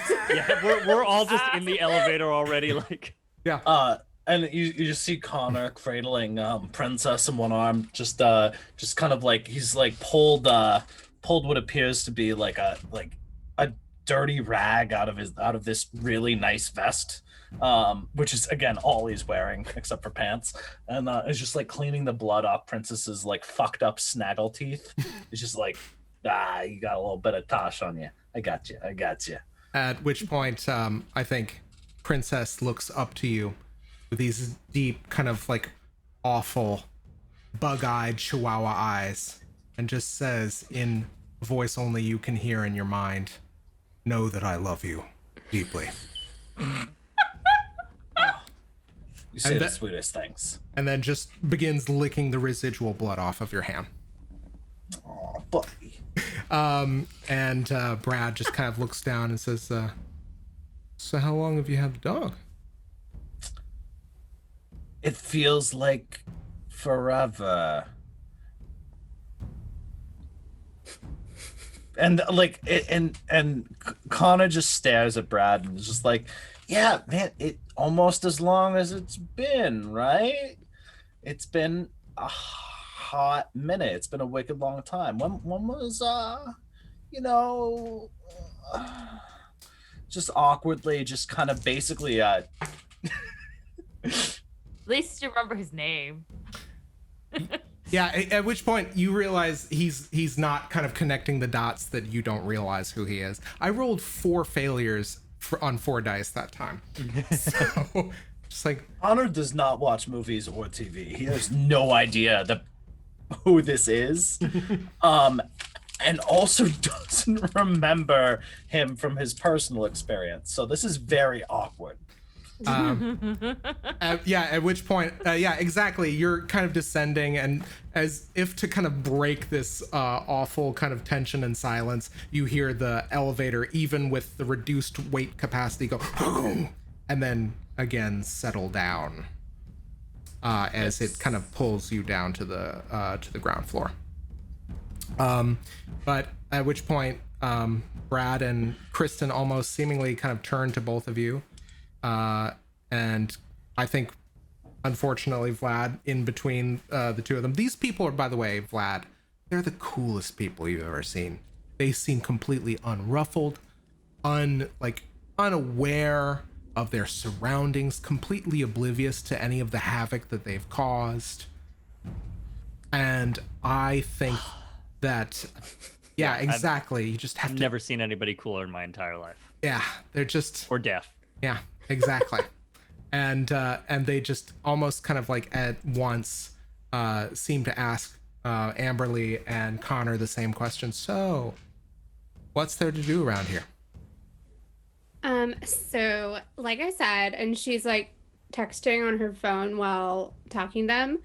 I know some like really good scenes in the city if we want to party it up. Like it will take me like all of 1 minute to like get a whole crowd to like, follow us around and whatever. And then if we get hungry, we can always eat one of them. So it's like, it's great. They'll get us drinks. If anyone here can still drink, I can still kind of drink.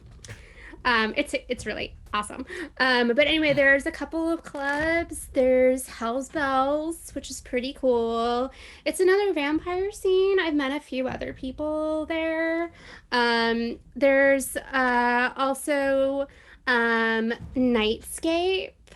But like the one thing about that is that sometimes there's werewolves. Ew, I know. But sometimes they dress up nicely. Sometimes. They always start a fight, which is really kind of fun to watch. It's also kind of fun to make them fight each other. It's so easy to do. Sounds like fun. That's when Brad chimes in. And So I'm hearing nightscapes. sounds Okay, like all right. nightscapes. 1 second, and like I like turn on like Snapchat and I make a quick video like, hey my lovely little minions, if anyone is down to party with me and a couple of my famous friends, she tilts the camera around, we're gonna be over at Nightscapes, so be there or you're a total loser. JK, I love you all, bye. And then she like pockets it. I'm like, okay, we're totally set. Excellent. Yes. Okay, I should do one too. Do you Vlad pull it up? yeah, You pull it up yeah, a yeah, gets out Nokia, his a phone. Nokia phone. Yeah, it's like a, I don't know. It's like a Samsung Galaxy 3. It's something. It can just barely run, like Instagram or TikTok. It hasn't been updated in years. He holds it up. He's like, yeah, okay. Hey everybody, we're going to my car. Okay, here we go. Yeah, and You all have of to tell them you. where you're going. And he puts it back in his pocket, but it is still recording. Oh, Yeah. just take the phone out of your pocket. Yeah, what? Am I getting a call? Hello? all Yeah, of- this is Vlad. Yeah. I'm having a panic attack. You need to speak up. I can't hear you. Actually, I need. Yeah, Amberlee, if you could make me another willpower roll, please. Yep. Now it has grease from my face all over it. I think at which point, how'd you do? 1 success, but it was a 10. Okay, cool. All right, so yeah, you are just. Brad and Kristen, they're my new friends. They're my new best friends. They're gonna get me so many followers. It's gonna be fine. It's gonna be fine. Using like all of the best like wellness ads that I used to run for some of like the shadier companies, and when I like wrote my book that I shopped, it's like all about like blood and wellness balancing. And I think that I will tell you this. Vlad, do you have a hunger right now? I have one hunger. Yes. I think that Brad looks at you, and you've seen this look before. Is the look that many passengers give you as soon as you begin talking to them. And again, that feeling that you can't describe, but that you know, like, comes over you when people look at you that way. You lose one hunger. Things are looking up for Vlad. Yeah, absolutely. So everybody kind of files into your souped up Civic and begin. And Nick, We're fitting 7 people in a Civic. here's a question I have for you, actually. Okay, so somebody has to get in the trunk. Yeah. And 7 people in a I dog. can't. I would volunteer, but I have to drive the car. I'm not getting in the trunk with this dress on. And Conor. Kayla, everybody turns, like Brad and Kristen all at once turn to Kayla. And quick question, is your Civic one of those ones that okay, never mind. Has the little little pass-through? Where the pass through with like where the armrest comes out and you can stick a dog head through Honestly, I kind of want it to be a hatchback now that we're having this whole discussion. I kind of want it to be a hatchback. Yeah, and I think at which point Kristen, as she's walking forward, says, "Shotgun." And You bitch, I love you. and we're gonna cut back to Tash. You hear that voice in the back of your head. Tash. Tash. Tash, Tash. What? And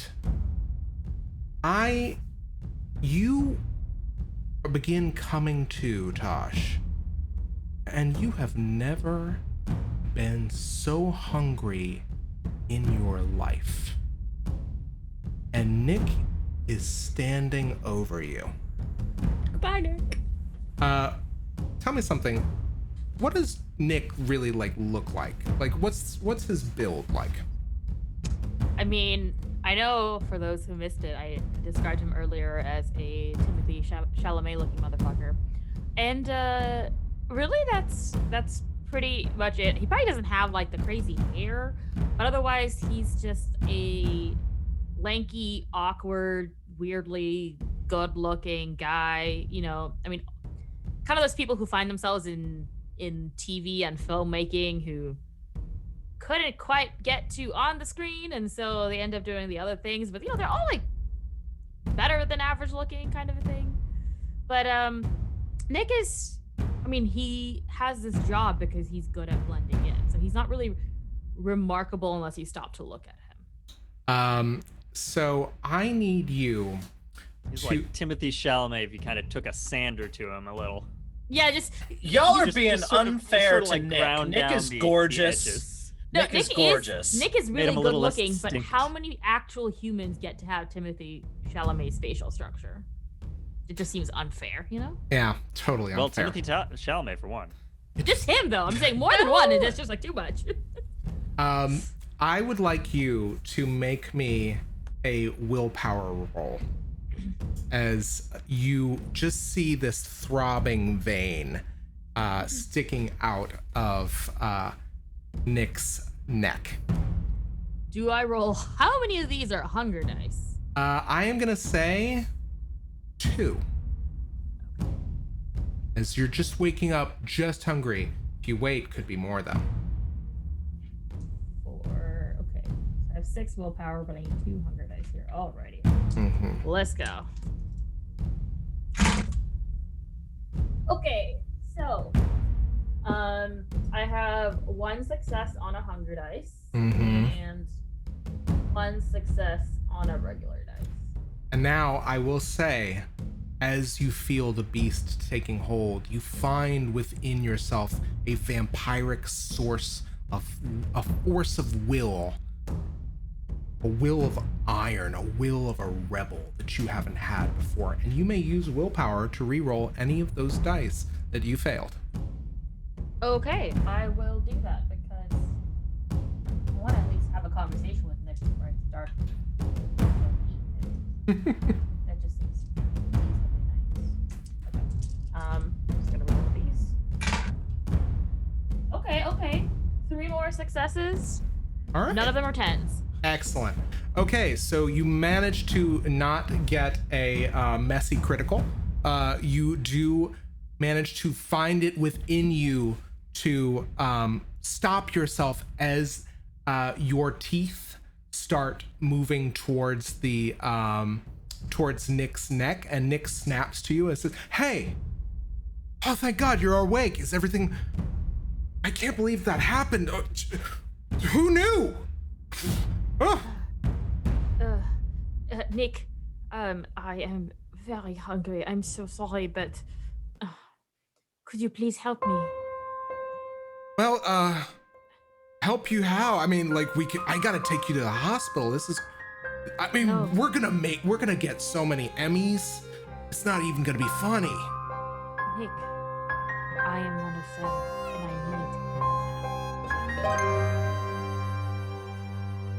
I need I would like to compel. Excellent. So for those of us who are unfamiliar with vampire, could you read the text of compel, or at least describe what it does?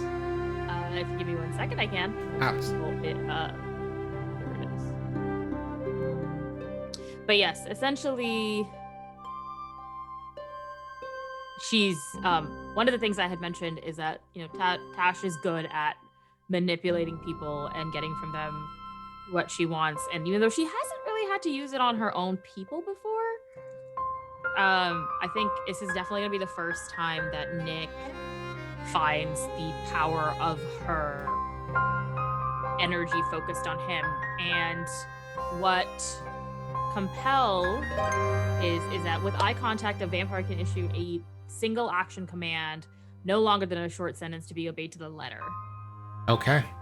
And what does that require a rouse check? Cost is free. Excellent. So no roll is required against an unprepared mortal victim. What is the word that you command Nick to do? Well, I guess it's no longer than a short sentence, right? Or no longer than what is the command you give Nick? Let me feed. You're the boss, applesauce. And he leans forward to put his neck in your mouth. And you may knock down one of your hunger. You are now, if you do not kill Nick. Oh, I'm not betting on it. Excellent. I can stop. Yeah. Excellent. You manage to knock off one hunger as you feed from Nick, and your transformation is complete. You are now kindred. We're gonna win so many Emmys. Of course we are. And I think at this point, after some time, you understand exactly where everybody is going. Nick relays this information to you. With this kind of transformation of state, do you rejoin them? What do you do? Yes, I think, but I think she's going to ask Nick if they can walk there. It's a square mile in every direction. Of course we can walk there. So yeah, we're going to cut from there.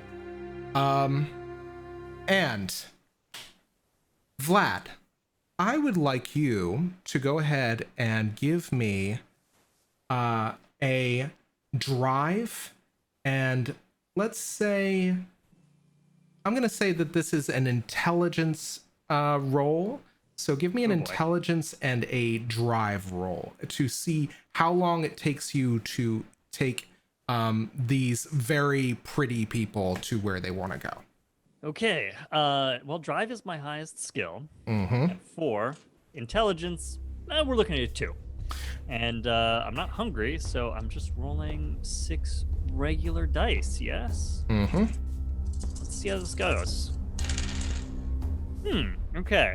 2, 2, 7, 9, 9, 8. Okay, that's 4 successes. And I will say with 4 successes, you take like one turn while you're trying to energetically, I think because you no longer have this like hunger in you, you are more energetically engaging with your passengers like you typically do. I think you turn one wrong way once, but you quickly correct yourself, and you guys get there in about 5 to 10 minutes. So yeah, at which point, I think Brad and Kristen very kind of gingerly steps out of the car. Brad, making sure to take the aisle seat on the right side, also exits, and you guys unsquish. So Amberlee, would you describe for me Nightscapes? So it's more upscale than most of the other clubs in the Hoboken scene. It looks pretty unassuming once you first like walk into it. There's like a little crescent moon up at the top and a little neon signs, kind of like hokey, but whatever. It's like looks can be deceiving. You have to be inside to get the full effect. There's a bit of a line. There's usually a line. There might be more because, I was tweeting in the car the entire time. I think Amberlee also is like very quick to like put herself in the middle of Kristen and Brad as she like walks up to the door. Is there a bouncer? Yes. Would you know this bouncer? Duh. Hi, Tommy. Hey, Amberlee. What's going on? Just rolling up with my crew. We can like get in first, right? Thank you, babe. I would like you, and it seems to be a fairly packed night in Hoboken. I would like you to go ahead and make me a charisma, let's say persuasion roll. Okie dokie. So I need my charisma pool as well as my persuasion. Oh, Boise.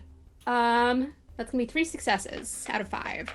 At which point, I think that there is a velvet rope in front of which Tommy is guarding.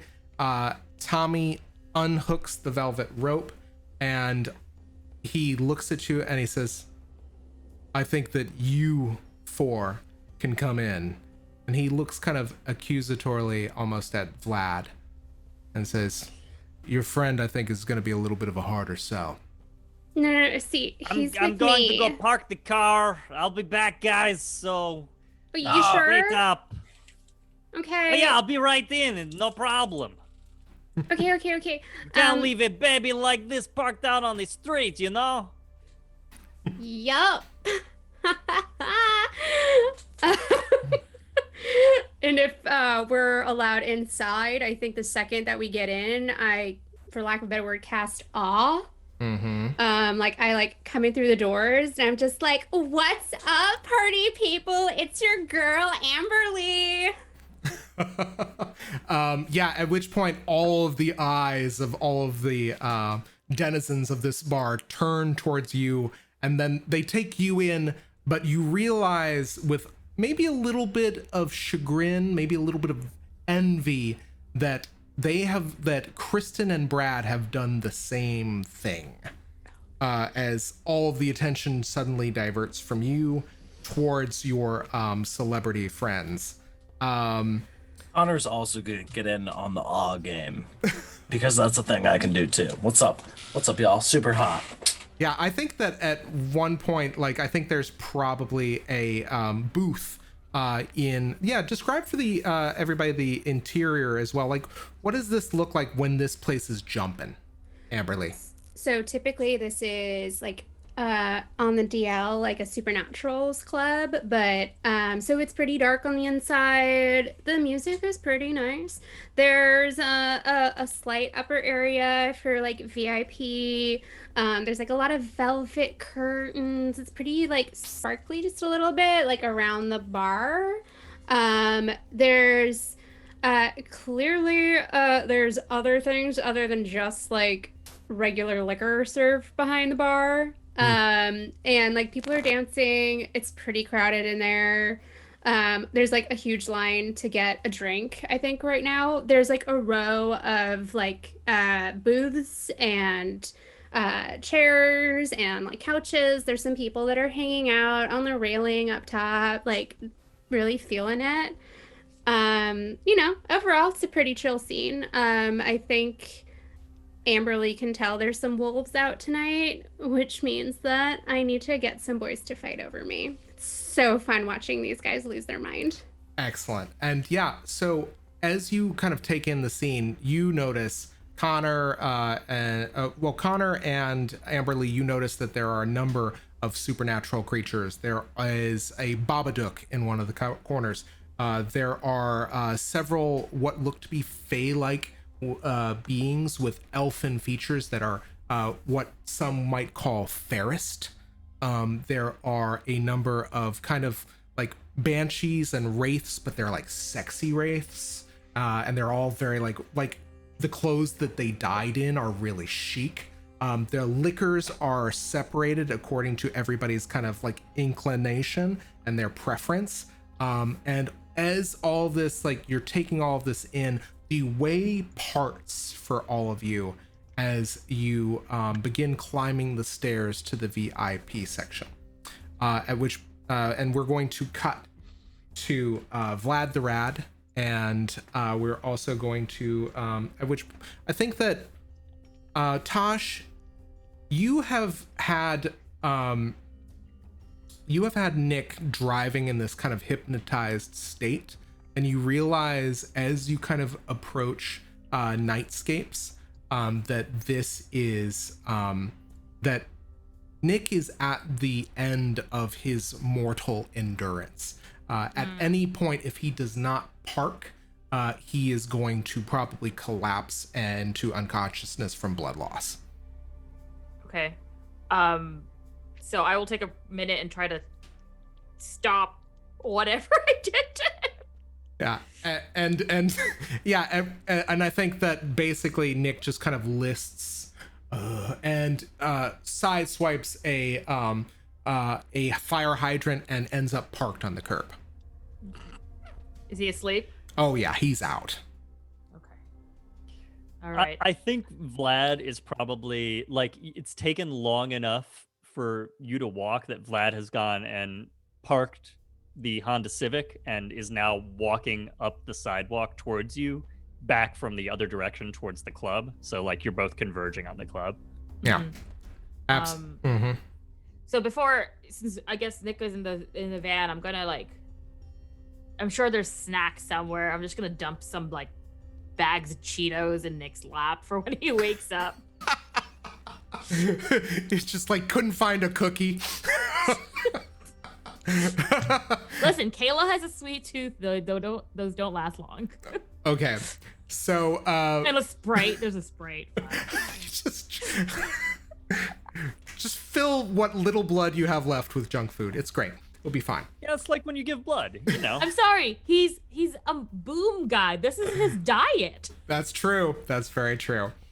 Okay, so yeah, I think that Vlad, and I think that as you exit the car, Taj, I think Vlad, the very first thing you realize is one, Tash is a vampire now. And two, So I just know that intuitively by looking at her. Exactly. Well, I will say this. I think that kindred can kind of recognize other kindred just by virtue of the fact that, her body is now room temperature.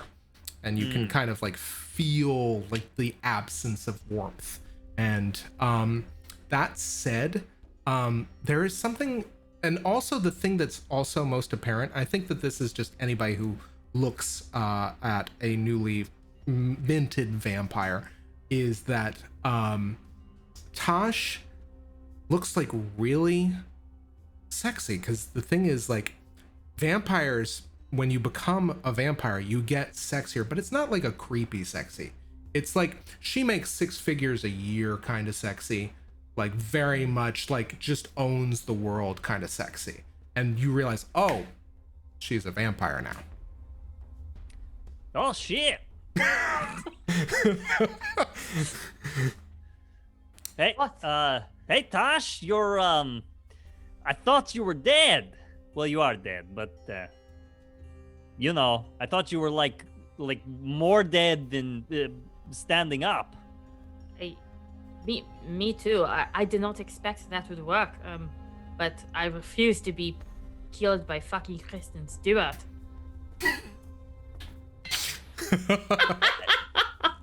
Yeah, she's pretty cool, but I hear you. So cool, she murdered me.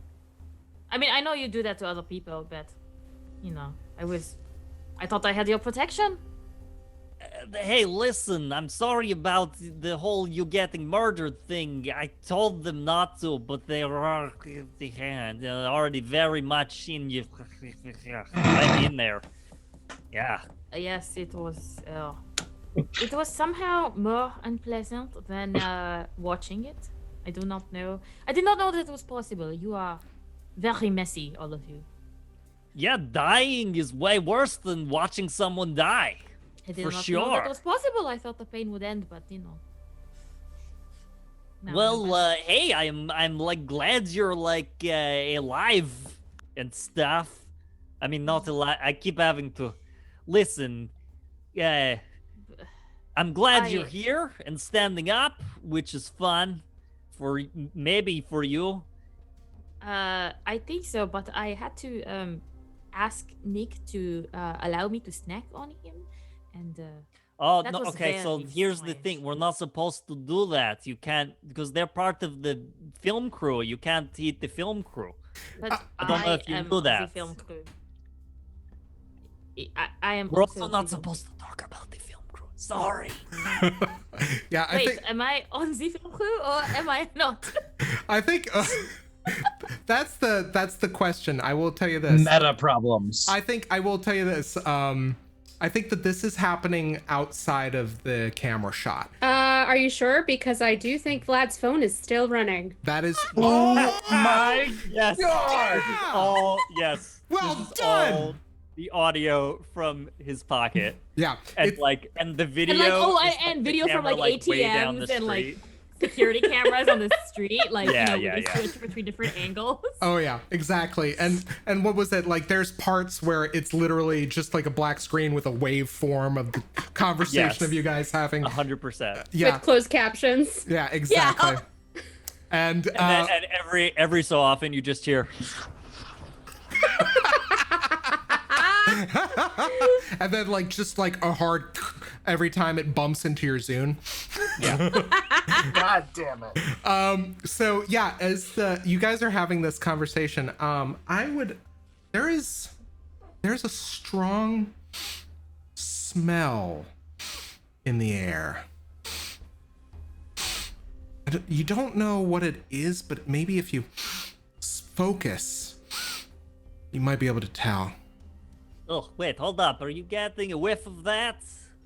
Yeah. Also, yeah, I was gonna say, Tash, your senses are a little sharper than they were before, and you get the tinge of something. If either of you had any disciplines to like heighten your senses, for instance, you'd be able to maybe tell what it is. Otherwise, you could probably roll to find out. Yeah, I do not. What can I roll to see what I know about this stank? I will tell you this. Why don't you give me intelligence medicine? Okay, so we're just looking at 2. Okay. And 1 success. I have an 8. Excellent. Okay, so on 1 success,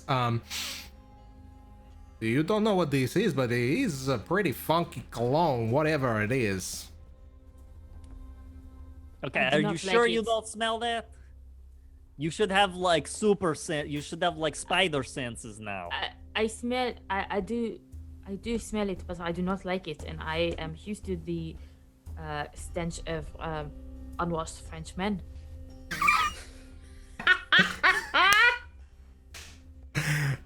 And at which point I think we cut.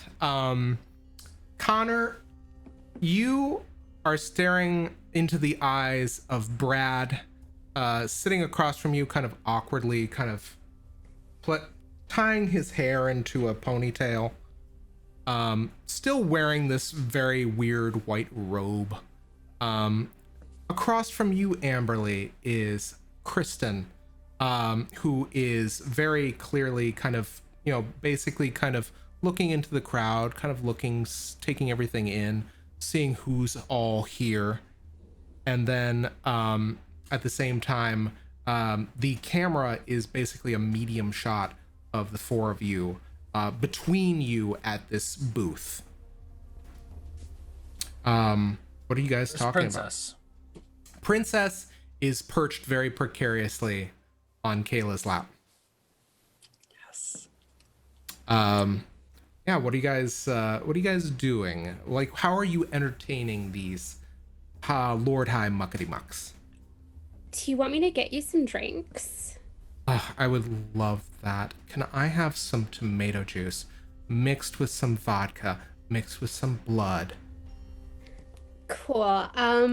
Yeah, I was thinking something a little bit more free range, but I'll see what I can do. And Amberlee gets up and makes a beeline to 2 girls that just walked in that she recognizes as kind of low-level wannabe influencers that are like, she has a very particular diet, shall we say, and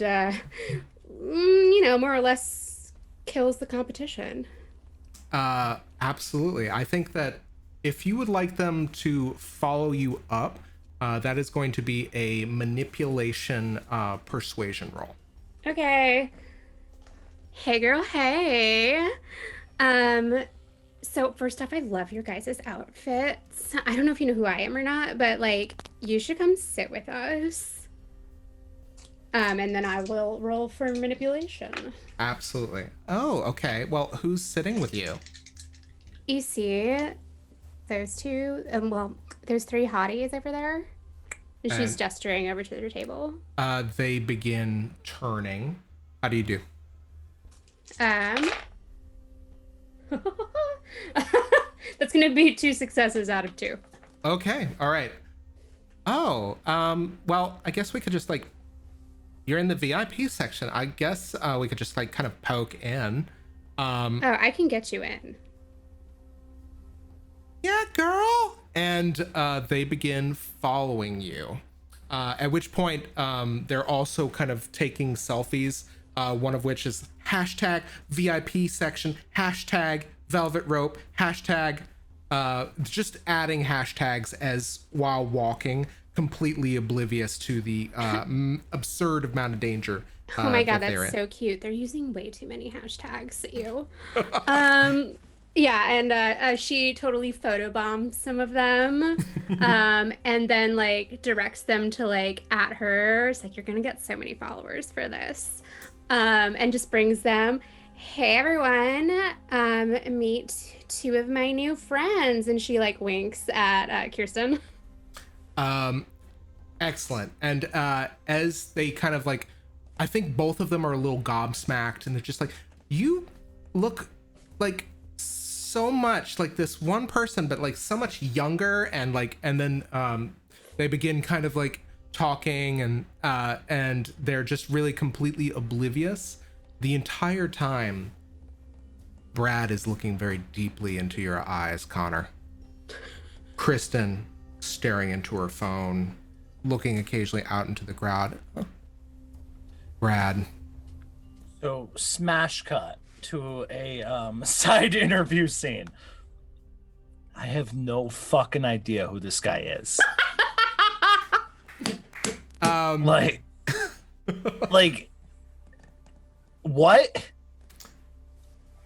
Smash cut back. I'm gonna give you a bonus die for this. And just, I think the last time we ended up out here, I was doing a little bit of work.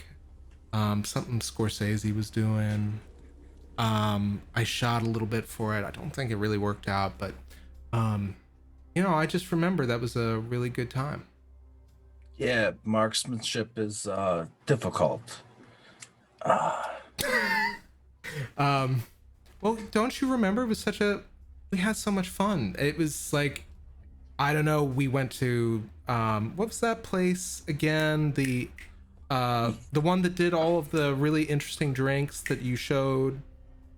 I'd like to roll to bullshit. You may roll composure and I think larceny or subterfuge. Cool. So composure is my worst stat. Subterfuge, I also have a 1 in, so that will be 2. Okay. Yeah, no, that was the night with the place and the thing. That's a 6 and an 8. Okay, so with a 6 and an 8, you're just is like, not the thing and the. You smell that? Yeah, there's like, oh yeah, His eyes travel behind him, and you follow his gaze, and that smell is just like, it's like wet dog, and your gaze follows Brad's, at which point you see in a similar VIP booth Jean-Michel with a very large hairy man sitting across from him.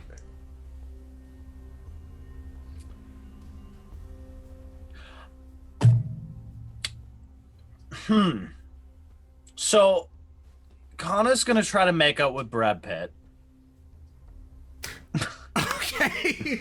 very dramatically. I would like you to make charisma. I kind of want to say this. Yeah, this is performance. Give me performance. While you do. Right at that, I definitely don't have 0 pips in that.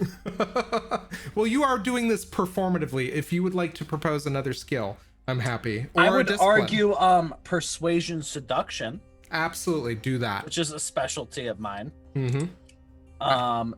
So would that be charisma? Yes, Because I definitely. get to roll so many dice. Yeah. And are any of these none of these are hunger dice, so I don't have to worry about that. Yeah. So that's 7 dice total. Yeah. I love that seduction is a specialty. The 90s. Oh, Connor is a man whore. So that is a 10, a 10, a 1, a 6, a 1, a 0, and a 4. So you got 4 successes on that. You can roll. So that's 3 10s, a 6, 2 1s. Yeah, it's 3 crits. And Yeah, exactly. Okay, so 3 crits. It is epic the amount of tonsil hockey that you are playing with Brad. You run your fingers through his long, luscious hair. You kind of undo the ponytail and it whips. At which point, I think John Michel just has no recourse but to see what is going on. Oh, and you see Jean Michel move to the corner booth right as Amberlee and your 2 groupies kind of make your way towards Kristen, who looks up and says, "Oh, you brought lunch." We're gonna cut back to the side alley. That smell, as you get closer and closer to the club. And by the way, are you guys taking the side entrance, the front entrance? What are you doing? I mean, I feel like Vlad's plan was just to walk back to the front entrance. oh no. Tash is going to go right up to the front entrance and take Vlad with her. Because I imagine that this is not their first time as the camera crew having been here, right? So also Tash is the kind of people to make friends with bouncers and like drink with them on the weekends. Absolutely. Yeah, I think you go up to Tommy right at the front and I think that Tommy unhooks the velvet rope and just Taj, you're looking great, girl. What's going on?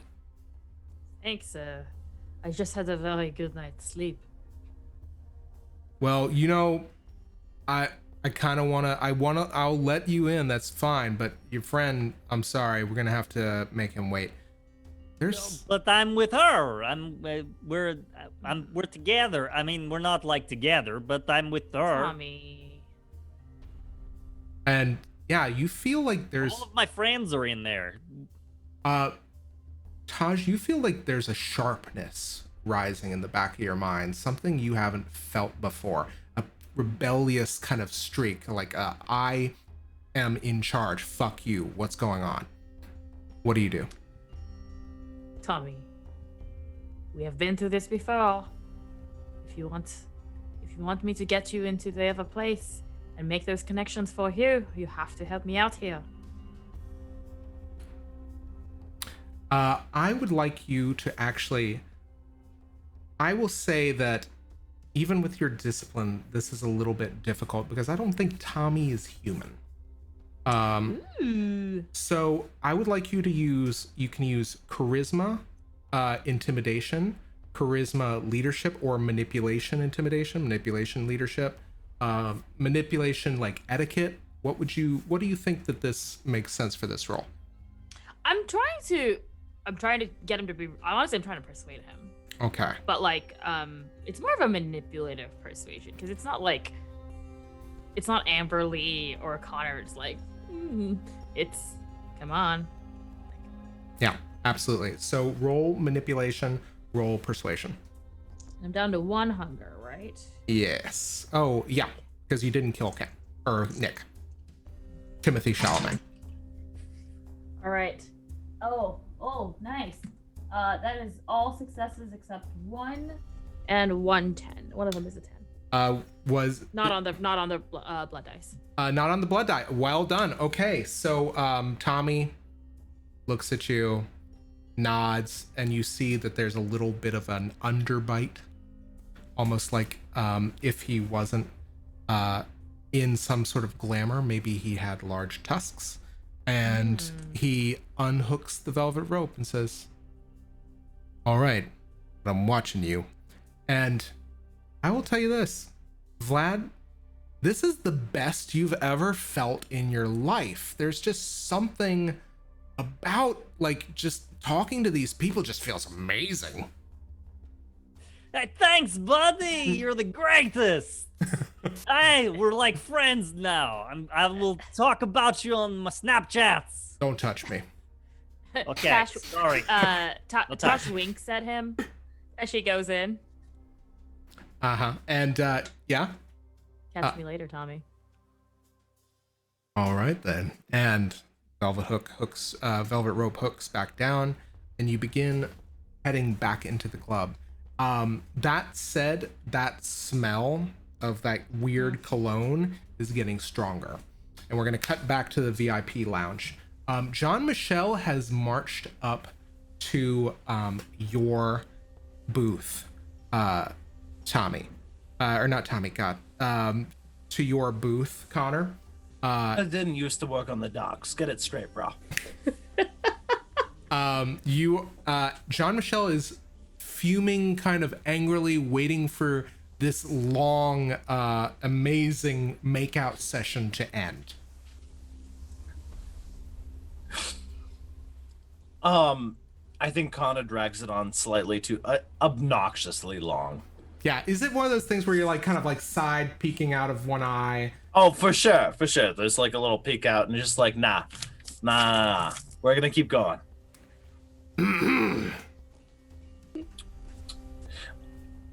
Pardon, do I know you? I thought we agreed that Nightscapes would be mine.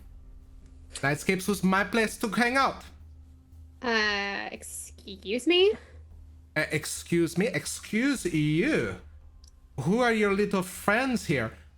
Kristen looks up, kind of like stirred from her phone, just kind of like taking in everything. I am waiting. My boyfriend and I were being disturbed by whatever it is that you think that you two are doing. I'm disturbed by your whole situation here. So if you could like back up from my crew and get out of my face, because I'm offended by this. And that smell of wet dog gets much more powerful as the hairy man that was sitting down with Jean-Michel moves and says, excuse me, I don't think you don't talk to him like that, vampire scum.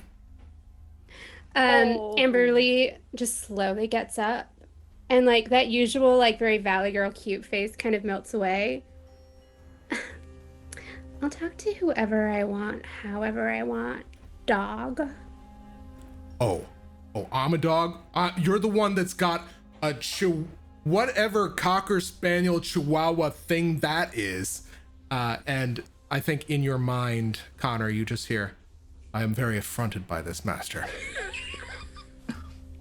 And by the way, that is a Beagle Chihuahua mix, you fucking Yeah, dick. It's a Beagle Chihuahua something or other. I don't care if it was a fucking Shih Tzu from wherever Shih Tzus come from. Let me just tell you right now, what was it? It's an ugly fucking dog for a bunch of ugly fucking vampires, fucking suck faces. Is that right, Gene? Is that your professional assessment? I would say it's my professional assessment, asshole.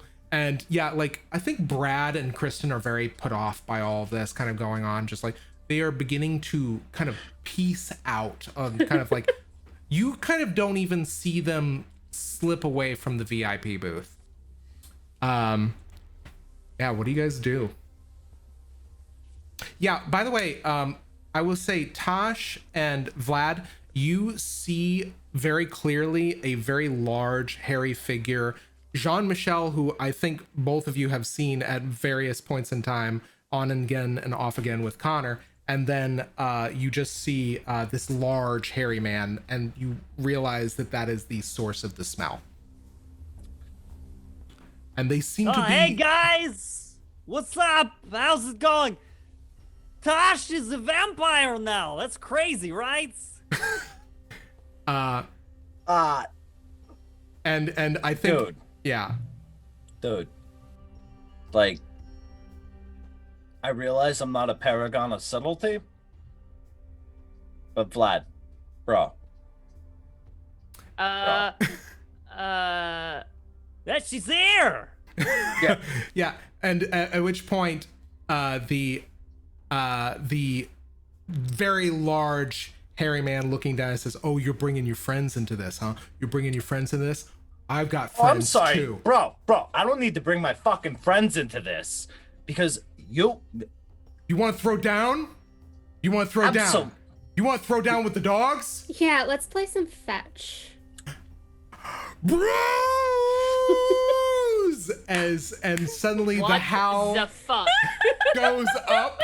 The howl goes up, and a number of other howls join it as a number of hairy men begin making their way up the VIP stairwell. Kayla shaking in the booth, rapidly traveling the camera between one and all of you. And that is where we're going to leave tonight's session. Bar fight. Oh god. So thanks everybody for joining in. We're almost just at time here. This is really great. This was a lot of fun. It is definitely not your 90s game of Vampire the Masquerade. Political intrigues, corruption of the innocent, this is not. But Oh, corruption of the innocent for sure, though. Oh, absolutely. Definitely Wait. that. Are you Oh, kidding? yeah. Who here is innocent? Yeah, I was about to say, like, Haven't been who- innocent since the 90s. Maybe Yeah. Nick-ish? Nick? Oh, yeah. He's been corrupted? Connor's about to work on that. Excellent. No, mine. Oh, Dibs, what the fuck? You're Fine. not I thought you were allowed gonna- to, you can't talk to, you have to pretend they're not here. You can't talk. Wait, am I I thought you were gonna go allowed hook to up talk with, to you? like, Tommy. No. Well, like, am I allowed to talk to you now, or is that like I don't. verboten? Verboten. I read that. I Well, read that in a my book. I think read that- that in a book. I think that's a question for next week. It is a question for next week. Guys, thanks so much for joining us. This was a really fun first foray. I promise eventually I'll look like I know what I'm doing. But in the meantime, let's go ahead and have some shout outs. David, do you have any shout outs for before we sign off for tonight? Yeah. Hey, folks. Thanks everybody for joining us. I have been David playing Vlad the Rad. As I said at the top, I am a graphic designer, illustrator, and game designer. If you want to check out some of my game designs, you can get them over at dbb-8.itch.io. And as I have been and will continue to be doing on these streams, I want to end with a call to vote. Make sure you're registered to vote. Double check that you are registered to vote. If you are in a state where there is mail-in or absentee voting, make sure that you have your application in and that you have that mail-in ballot. Even if you are planning on physically going to the polls to hand it in or what have you, depending on what state you're in, just make sure all your bases are covered. It is very, very important to get out there and vote in this election in whatever way you can and whatever way you feel is most safe. And to be clear, please vote for Joe Biden and Kamala Harris and any down ballot Democratic or progressive candidates who are local to your state, your city, your community. And that's my piece. We don't want a weekend at Bernie situation. Oh, no. Marcy. Hey, y'all. Still me. Still Marcy. aka Experimental Madness, or Marsful over on Twitter, where I am still and shall forever be the local cryptid. You can always catch me here pretty much every Tuesday night at 8 o'clock, playing Flights or Frights of Fandom for the month of October. I am also on the every other Sunday stream, The Hole in the World, of which I'm actually now joined by two people that are in it. Zach also is our wonderful DM for that show, and we're going to be actually back this Sunday at 4:30, so join us for more, I'd like to say wacky hijinks, but there will be a bank heist this week. So now's a great time to join us. And of course, I'm just going to reiterate the please do vote or I will find you, you know, stuff like that. But no, seriously, do vote, do check. I have literally been checking almost every day out of sheer paranoia. And everyone else should be doing the same thing too. And other than that, thanks for joining us again, guys. Hopper. Aha! It is I, Hopper. Your resident trash fire. I've been playing Conor. Also the worst. I stick to type. Also on The Hole in the World, and if you want to see like bank heisty things and like surreal, bizarre, insane, confusing but deeply intense experiences, check out The Hole in the World. It's amazing. You should do that. We'll be on this Sunday. To reiterate what we've said before, vote. People's lives literally depend on it. That's not a joke. It's not a exaggeration. There are people that will die if you do not vote. Like David said, vote for Biden, Kamala Harris. It's not that complicated. Do it. And if you are in a fiscal place and a physical health place to safely vote in person, I'd suggest doing that, but make sure that you also have the option to vote in any capacity possible. Also, shout out to Encounter Party. They just dropped their second episode of their third season, and it's amazing, and it's going to be great. And I can be found on the web at Fail Dudley. That's what the 3 instead of me, because I'm a bad person. And I occasionally post terrible ideas that you absolutely should not play in an RPG. Do it. And occasionally actual good things. That's it. And Puja. Hi everyone, I'm Puja. You can find me on Twitter at Puja and on Instagram and in the Twitch chat as Pujabberwocky. You can find me here on Tuesdays with this wonderful group getting up to all sorts of shenanigans. And you can also find me, funnily enough, playing another non-shenanigan-y vampire game every other Friday on this channel. That has a half-hour later start time because of the weekend, and so that starts at 8:30 Eastern. But we would love for you to join us because things are getting really interesting there, and we do have a full packed cast. And most of us dress up there, so you can see my alternate take on medieval Indian vampire on that night. I mean, y'all are the only reason I dress up, okay? So I just gotta do what I gotta do. And as the resident Texan in this group, I did want to say that, yes, it is true that Texas is not everyone can vote by mail state, but look at the county you're in. There are hopefully more options. If you're in Harris County, which is where I am, we have several drive-through voting stations that are going to put up. There's going to be a 24-hour polling location. So I'm probably going to go at 3:30 in the morning one night just to, too late for the drunks and too early for the early people. Is my plan. But just go out there, take care of yourself, be safe.